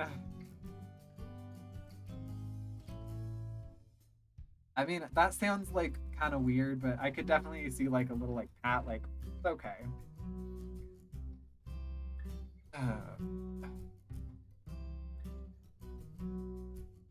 Let's see what happens. He laughs and moves away. Thanks, Patrick. You okay? Let's get out of here. Let's get out of here. Yeah, we should probably go anyway. Lifeguard's been glaring. He slowly gets up and the two of you leave. So, dinner? The two of you head to the house together. The two of you sit in the common room for a bit, waiting for dinner. You play some Geometry Wars while he watches. Soon dinner is ready. Walk the line with him. I'll get you a plate. Thanks, Patrick. Just, everything is fine. Food appears to be burgers, fries, and salad. You get him some of everything. The two of you eat in silence. Carlos seems to be getting used to his cat. Steve approaches the food. Hey, Carlos, mind if I join? Please. He sits next to Carlos. How's the cast? It's not knocking drinks over anymore, see? He reaches for a soda and knocks it over onto himself. Steve laughs and almost chokes on a fry. Carlos unbuttons his shirt and takes it off. Excuse me. Heads upstairs to change. You figure you should get going as well, so you leave Steve, who's coughing into a napkin. Adam's still working on his paper when you return. Adam yawns and puts his book away. Heading to bed a little early, I think. I have to work on another paper tomorrow. Good night, Patrick. You unlock your computer and send Janet some quick messages before heading back to bed yourself. Sleep comes easily. Saturday, September 23rd. You wake up a little later than you'd expected. It appears to be a rather overcast day. Adam is already awake, working on a paper. You roll out of bed and unlock your computer. Janet's already awake and messaging. Patrick, you've put it off long enough. Go to the QA meeting today, or I will call Adam and tell him you want to bone him. Okay. But you do have a point. I feel like despite everything, you still probably won't be able to go on your own. Hey, Adam. I know I already asked you. Will you go to Q&A with me today? I still don't think I'm comfortable doing that. He looks at you for a bit and sighs. You know what? Sure, I'll take you as far as the door, but no promises after that. That means a lot to me. Yeah, already. You send Janet a quick message before heading out. You stand outside the student center, heart. Adam looks apprehensive, but for different reasons. Dude, Patrick, I don't know about this. Guys. Let's just do this. The two of you walk inside and stand. So you want me to just push you in or something? Fine. But let's go in before I change my mind. The two of you walk in. There's only a few people in the room and they all turn to look at you. You feel terrible already. Even without seeing him, you feel Adam tense up next to you. A tall girl with her hair a puffy ponytail smiles, gets up from her seat and walks towards you. She's wearing a pink t-shirt and jeans. Hello, welcome. Come in. My name is Liz. Please come in. Another girl who sits next to her also stands. Her curly hair is dyed in purple and pink streaks, contrasted against the black of her dress. You mean you're Liz B? She smiles and walks up behind Liz. Hi, I'm also Liz. One of the other guys in the room snickers. Fine, yes, I'm Liz B. This is my girlfriend Liz. Liz G. One of the seated guys pipes up. You two really need nicknames or something. Or even just Elizabeth and Liz. Both Lizzies frown. but neither of us go by Elizabeth. Yeah, Daniel. Why don't you go by Elizabeth? The guy laughs and stands, hands up as if surrendering. Fine, fine. I guess that's a fair point. He's larger with scraggly dark brown hair and a scruffy beard. His short sleeve shirt is tight on him. Well, he's cute. Nah, he's not my type. He's kind of cute. He stands and approaches you. I'm Dan, or Daniel. I'm a creative writing major. I'm gay. He scratches his head. I think that's it, really. I think you're missing one very important detail. Oh yeah, my middle name is Elizabeth. I guess my parents really wanted a girl or something. So Liz, and me. These girls found out and have never let me live it down. Oh, yeah. Oh, you know we love you, Dan. Yeah, you say that now. He indicates the guy still sitting in the corner. That's James. He doesn't talk much, which is weird because, drama major. I like to think that he saves his voice for the stage. His middle name is not Elizabeth, but he's not. Also, he's not my boyfriend. Yet. Dan laughs. Yeah, I bet you'd like that, Liz. Uh-huh. Because that you don't tell me all the time how you want to bone him. I bet you just want to watch. Yeah, because I'm totally into, that. You realize that you participate as well, right? Okay, yeah, I get it. James nods at you. His long blonde hair is messy, but still manages to look composed. His bright blue eyes stare at you questioningly. His face has a hint of stubble. His V-neck shirt showing off a triangle of chest hair is partially covered by a tan trench coat. Of course he's not. He's not that attractive. Of course he's. Blonde hair, blue-eyed boys. Of course they're actors. The other three stare at you smiling. So, what are your names?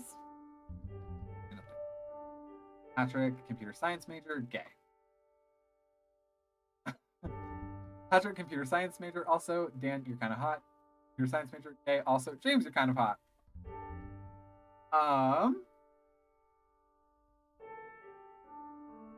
I feel like I would be more comfortable telling Dan that he's hot.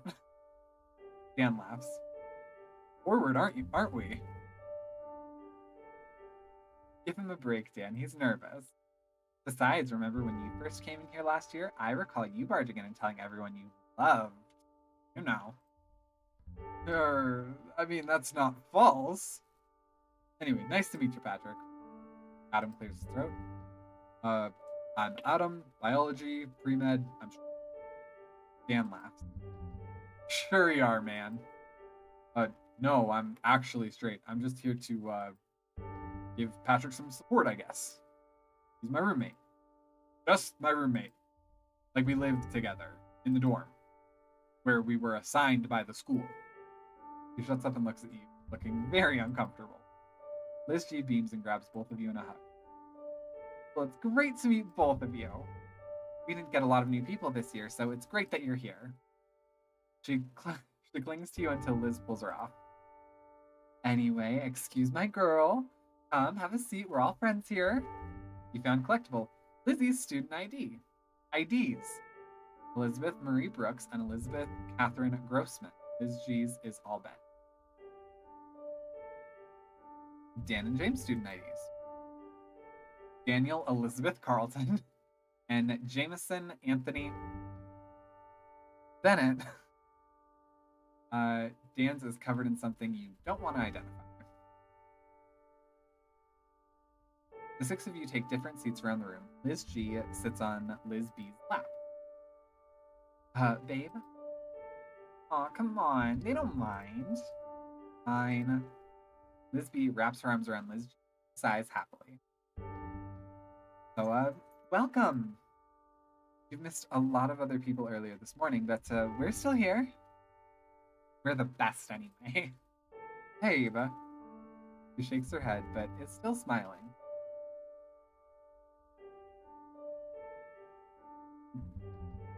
My little buddy was outside the door just waiting for me to open it.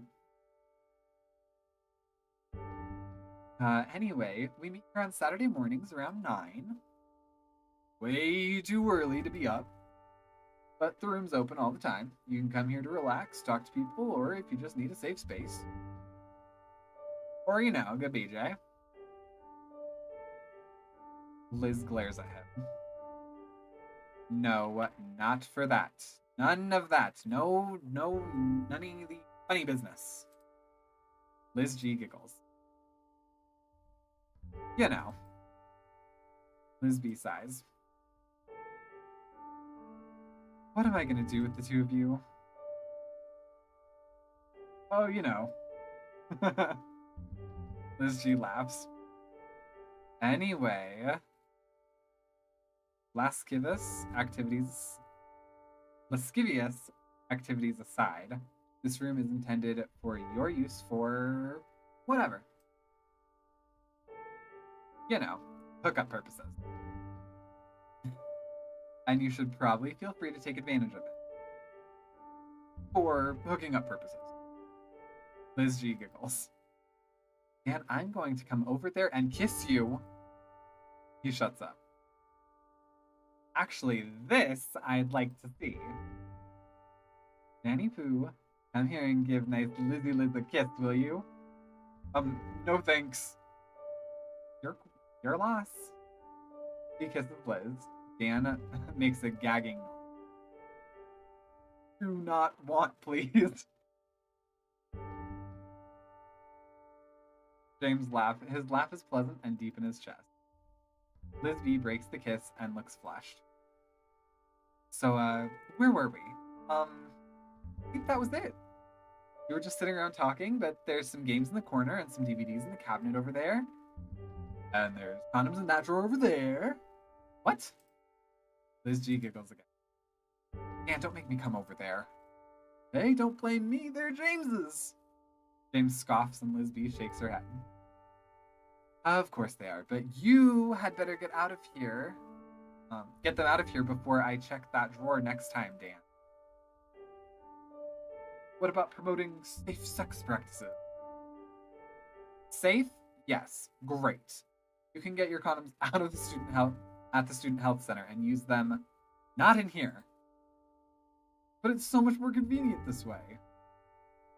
If Liz wasn't sitting on it right now. Love you, babe. Adam stands. I should get back to work.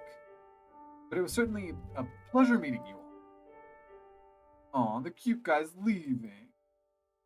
James hits him. Oh, man. Got quite the arm. Bet you want some of that, eh, Patrick? Dan, you're an ass.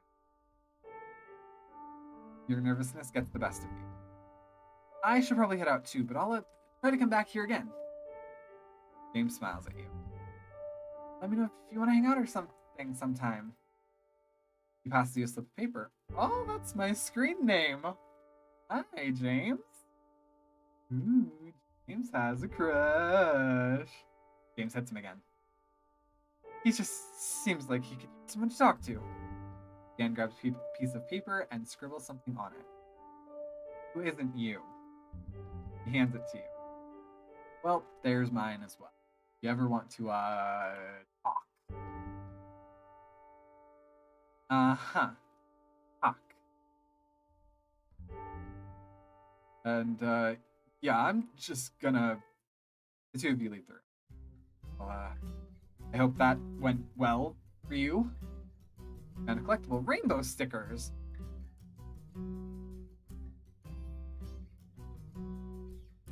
A sticker you grabbed from the Q&A room. You went with Adam. I'm gonna go finish my paper now. He heads back to the room. You decide to head to an early lunch. You decide to eat the buffet again. It's relatively empty. You manage to grab a table by yourself. You pull out some calculus notes and start to read them. Dan walks in and notices you. Patrick! You've never been so glad to have notes with you in your life. He gathers a tray of food and sits down at the table with you. How you doing? Fine. Sorry, I really missed it. Good, how are you doing? Oh my goodness. Good, how are you doing? Good, I'm doing well too. Good meeting you today. So, how's studying? What class? Calc and physics. Studying? Kinda cute. Sorry, I really do. It's, I feel like this is something that I say. Like people are like, how's it going? I'm like, it's going. It's studying. Oh, it is. It actually was really great to meet you. The Q&A has been full of lesbians and attached men lately. Not that being attached should be meaner. Should be meaner. Shouldn't mean anything. If everyone's game, why not? Threesomes are fun anyway. But it's nice to have someone new, you know? And you're also pretty cute. Not like James' level of attractiveness, but then again, he's an actor, so I guess he's gotta look the part, huh? Besides, you're not all stuck up like he is. He has a stick crammed so far up his ass you could lick it if you French him. Oh my god! That is a very deep visual. Not that I've thought about Frenching him. Well, okay, so I have. But who hasn't when he looks like that? But that guy won't settle for a good old romp in the sheets. He actually needs commitment, feelings, and all. Probably got something to do with liking women. I swear women are all about commitment. Who cares as long as you're good in bed, right? Anyway, I guess I'll let you study. You need to get more food anyway. But send me a message sometime, huh? Let's get to know each other. And a collectible Silver Star sticker. Shiny Silver Star sticker. Given to you by Dan. Interesting. A silver star. So I do know in the LGBT community, being a gold star does mean something. Not gonna discuss that right here, but so the fact that he's giving a silver star, I'm curious. Curious if we're gonna find other stuff out. He leaves to examine the buffet again, and you let out a breath you didn't know you were holding. That was something. Well, that was kind of hot. Finish your own plate and decide you don't really want one. You decide to head back to your room to see what people are up to. Adam isn't around when you arrive, so you unlock your computer. Patrick, help! I really like Tom, but I don't think Lisa would approve. I don't know what to do. You also have a message from Nick. Hey Patrick, we're done studying. I think going to Student Center if you want to join. You could also spend the afternoon studying or doing homework. Talk to Janet, play against Nikki, study for your exam. Get a head start on homework for the week. Talk to Janet. Hey, here, sorry. At least all your crushes are single. Or straight, which is easy. Isn't Tom single now? Well, yes. At least your crushes aren't friends' exes. You spend some time talking to her and listening. Maybe I should talk to Lisa. Could be fine. B. I'm sorry, I don't have any advice. No, it's just good. It's good just talking. This is helpful. Thanks, Patrick. Art. Look at the clock and decide it's probably dinner time. You've been to the buffet a lot lately. Yes, we have. And the weather still isn't too nice to enjoy the outdoors while you can. Go to the buffet, go get some burgers, get a sandwich and stuff. Go get some burgers. Head to the burger place. You run into Nick, Jake, and Hannah there. They seem to have just finished a game. Hey, Patrick. Checking out the fries. We just played Power Grid. You should join us next time. The four of you get in line for burgers. The fries are wasabi and tangerine zest. While my guess was close, that actually doesn't sound too bad. Fries! The rest of you pass on the fries and watch Jake eat them as you enjoy your burgers. How are the fries? Good! Always think the fries are good. Jake shrugs. They usually are, except when they were served with frosting. I've never understood you, Jake. Does that matter? He looks at him. Huh. Nick looks at you. Okay, this isn't just me, right? This is weird.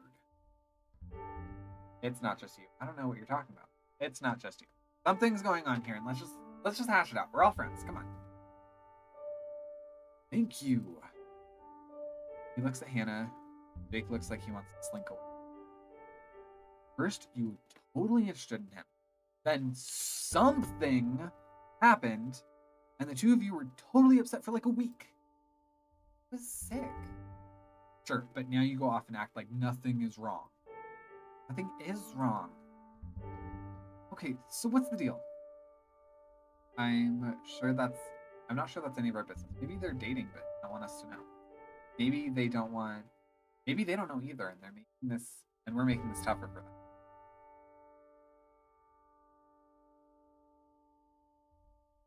Okay. I agree he's not approaching it the best way. I don't want to say it's not any of our business because it is affecting our group dynamic. Maybe they're dating, but don't. No, I feel like that's way more tea than anything, but if it comes off as accusatory, it's not great. Maybe they don't know either, and we're making this tougher for them. Nick takes a deep breath.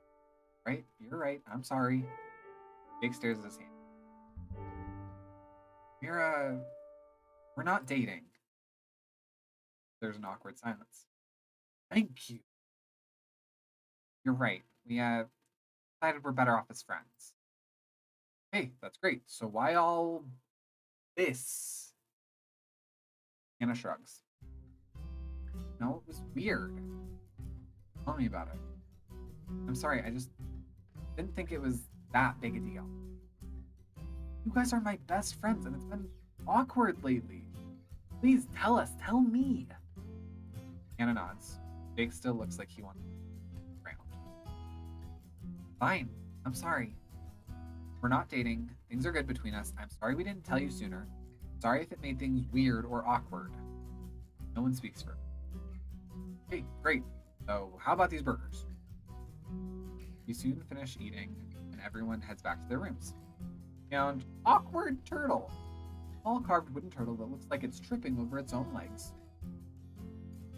Okay, well that was awkward, but we kind of, I don't know, diffuse tension, maybe? Adam's back when you arrive working. You unlock your computer. You spend some time talking to Janet. Soon you're yawning and you decide it's time for bed. Adam turns on his desk light as you get changed and crawl into bed. Sleep soundly. Sunday, September 24th. You wake up relatively early on Sunday after having a rather pleasurable dream about James Stan. You lie in bed staring at the ceiling until your anatomy subsides enough that you're willing to sit up. Adam's already up, once again working on his paper. You roll out of bed and unlock your computer.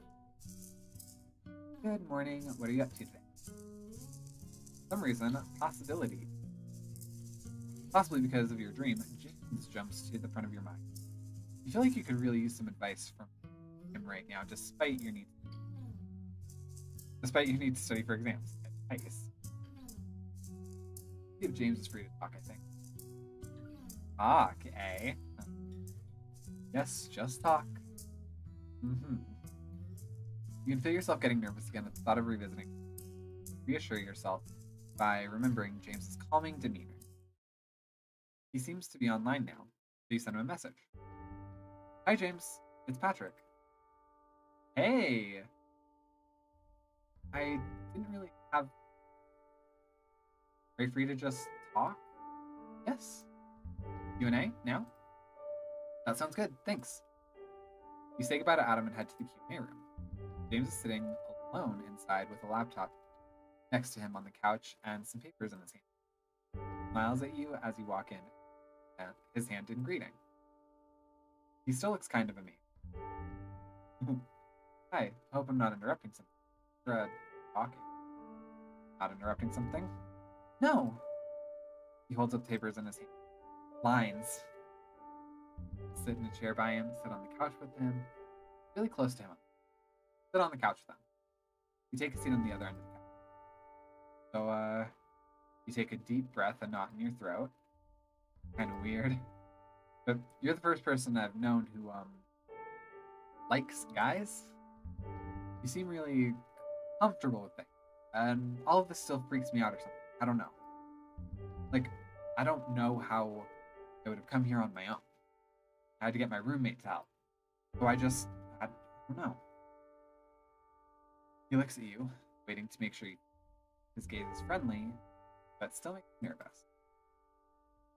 People assume it was easy because I'm in theater. That doesn't seem fair. I'm sure it was still hard, but right? You make everything seem.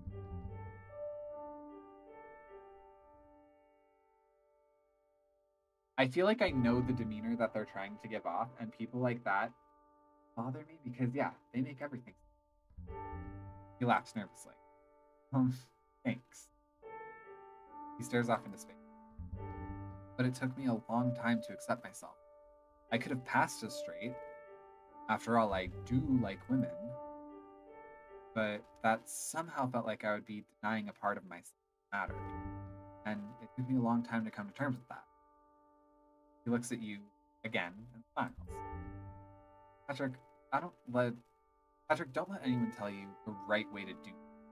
There's no right way to come out. There's no right way to be gay. Some people are like, damn, they don't care what anyone else thinks. I guess to a certain extent, you have to be that. But he lives his life one way, expects everyone else to. But you've already made great progress, huh? I mean, you're here, talking. Don't let anyone tell you that this is wrong, or bad, or an abomination unto God. Offs. Yeah, like loving a guy is somehow equivalent to killing or cheating on your spouse. But do it in your own way, at your own pace. Don't let anyone dictate how you come out, when you come out, or what you do afterward. It's up to you. Stop talking. Fine. Sounds really rehearsed. Quite the speech. Thanks, that's helpful to hear. You're kind of amazing. That's quite the speech. Thank you. I'll take that as a compliment. Want to watch a movie? The two of you end up watching Babe. Aww, cute. Ends. Get back to lines, but it was good talking to you today, Patrick. We should talk again. Like that. Thanks for everything. I'd like that. Good. Message me. He returns to his paper and you leave. You decide to grab a sandwich for them. On your way to the sandwich stand, you pass by what looks like a bake sale. You spot a couple of familiar-looking women. Oh my god, it's Lee and Ashley. They notice you and wave. You walk toward the table. Patrick, right? We're selling baked goods to raise money with our sorority for breast cancer research. That explains why everything's covered in pink frosting. I guess it's somewhat stereotypical, but hey, they're important. You buy some brownies. We make the best brownies. He looks over the goods on the table. Actually, I think we sold the last one already. Or maybe Ash ate them. I do like brownies, but I only ate one of them this time. Chocolate chip cookies instead? Our friend Monica makes them. No one's sure what she puts in them, but they're delicious. They're also not pink, but we have some pink frosting we can slather on for you. You buy some chocolate chip cookies and decline the frosting. Not like frosting, but I love chocolate chip cookies. And they thank you. You grab a sandwich and sit in the grass to eat. As you're eating, you spot the Lizzies. They also see you. Patrick, hi! Hello, come join me! They sit next to you on the grass. You notice they have burgers. Liz B notices you looking at their food. The fries are blood orange.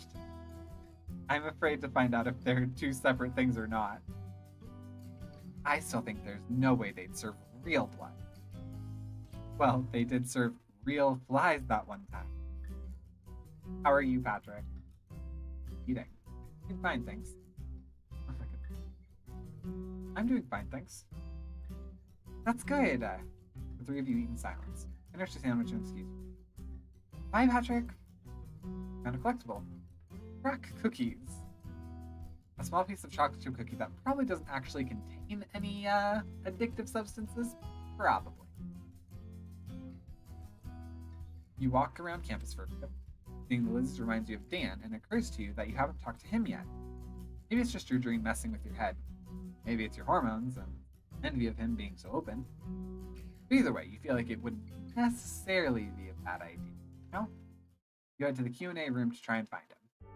Your heart pounds as you walk in, and you're not sure how you're managing to keep moving. The knowledge that you'd been there before, and everyone was friendly at least, helps relieve some of this sense of dread. Dan is there sitting on the couch. Patrick. He looks.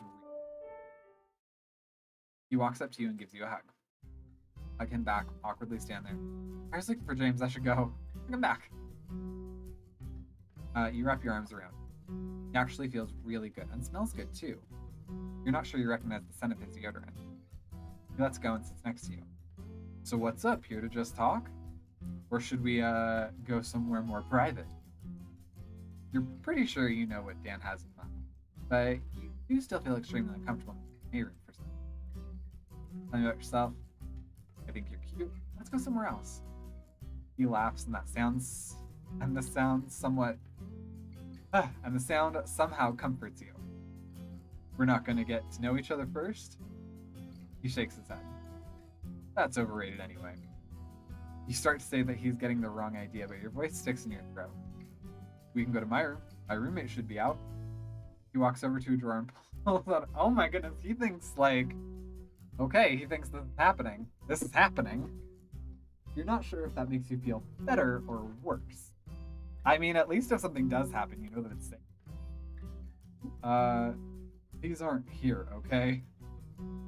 He sees your expression and laughs. Patrick, relax. It's just in case. I think I'm out at home. The two of you head towards his room. You immediately feel better somehow out in the open air. Dan's company, strangely, doesn't hurt either. So, I think you know what I meant by more private, but let me clarify. I'd love to, knock boots with you. He looks at you. You look a lot more relaxed now. You in the Q&A room reminds me of when Jameson first started attending me.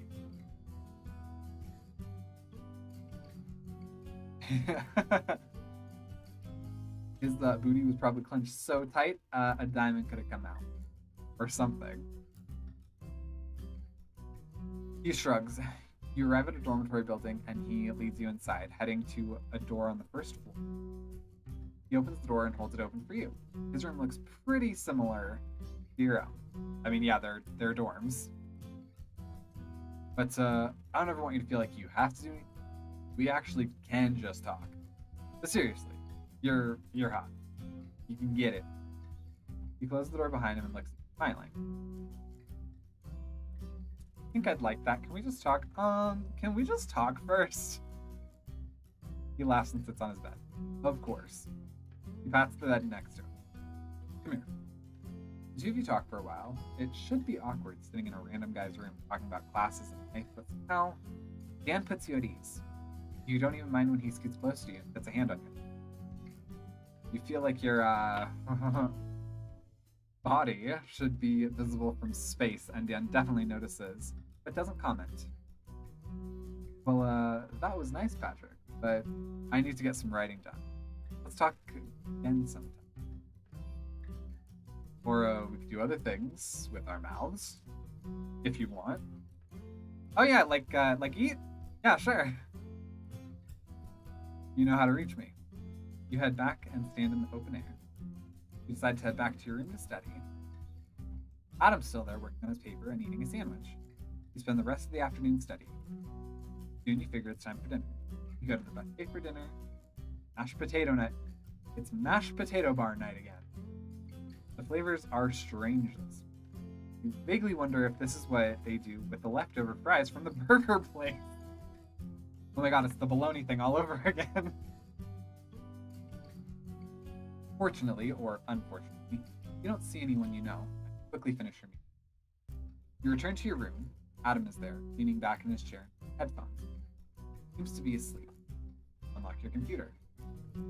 Patrick, how was your day? Studying. Worrying about exams? No, you'll do fine. Talked to her for a bit. After a while, Adam startles awake. Huh? What? He sees you. Oh, hey Patrick. Sorry, I'm more tired than I thought. Only a few more days of this paper and studying at least. He yawns. I think I should go to bed though. You decide that's probably a good idea. You wish Janet good night and head to bed for the night. And I actually think that'll be where we end it for right now. Because we are at about the 4 hour. And I don't actually know how much longer this it seems like it actually could go for a while, considering we just met like the other half of the cast for this game. So yeah, and we're hitting the 4 hour mark, which is where I usually like to kind of tap out. It's a little after 10. It's almost like 10:30, and I would like to spend some time with my real life boyfriend and my real life acquaintance who lives with me, who I'm definitely not close with in any way. But yeah, also my headphones keep saying low battery. I don't want to go trying to switch my headphones midstream again. So yeah, we will probably end up playing this again next week. I actually don't have a game set up for next week yet. I have my Thursday game set up for next week. I was thinking about doing another sponsorship on Tuesday, but the current sponsorship that I have is still running. For anybody that is unaware, I am currently being sponsored by Star Trek Fleet Command. So I'll actually go ahead and put that in chat quick, just in case anybody wants to. Is it gonna go? There we go. Just in case anybody is interested in helping to support the stream, there's also a post over on YouTube with kind of instructions on how to help me help support the stream. But yeah, with that, I'm gonna go ahead and say goodnight. Tomorrow around. Oh, hello. Okay, they just said goodbye to me. Tomorrow at about 4 p.m. Eastern Standard Time, I do have a short coming out. Don't miss that. Also, don't forget. Where is it? Tomorrow is the Valentine's Day, which I know isn't quite everybody's thing, but can definitely be a good time. The Elusive Mad is doing a special Valentine's Day live stream where she is playing Dream Daddy, which should be very, very fun. I will be there. She will be there. I'm assuming Idoriosai will be there. And be a good time. And then my next live stream will be on Thursday at about 8 p.m. Eastern Standard Time, and we'll be playing Error 143, which I know I said I would play earlier this month, but as we all know, this and that happened. So, but with that, I'm gonna go ahead and say goodnight. Thank you everybody for joining in. Thank you everybody that stopped in. Thank you everybody that chatted. Thank you everybody that liked. Thank you anybody that followed over on Twitch. Thank you for anybody that subscribed on YouTube. Thanks for anybody that watched any of the content that got pushed out while I was streaming. And I will see you guys. Bye. Ooh.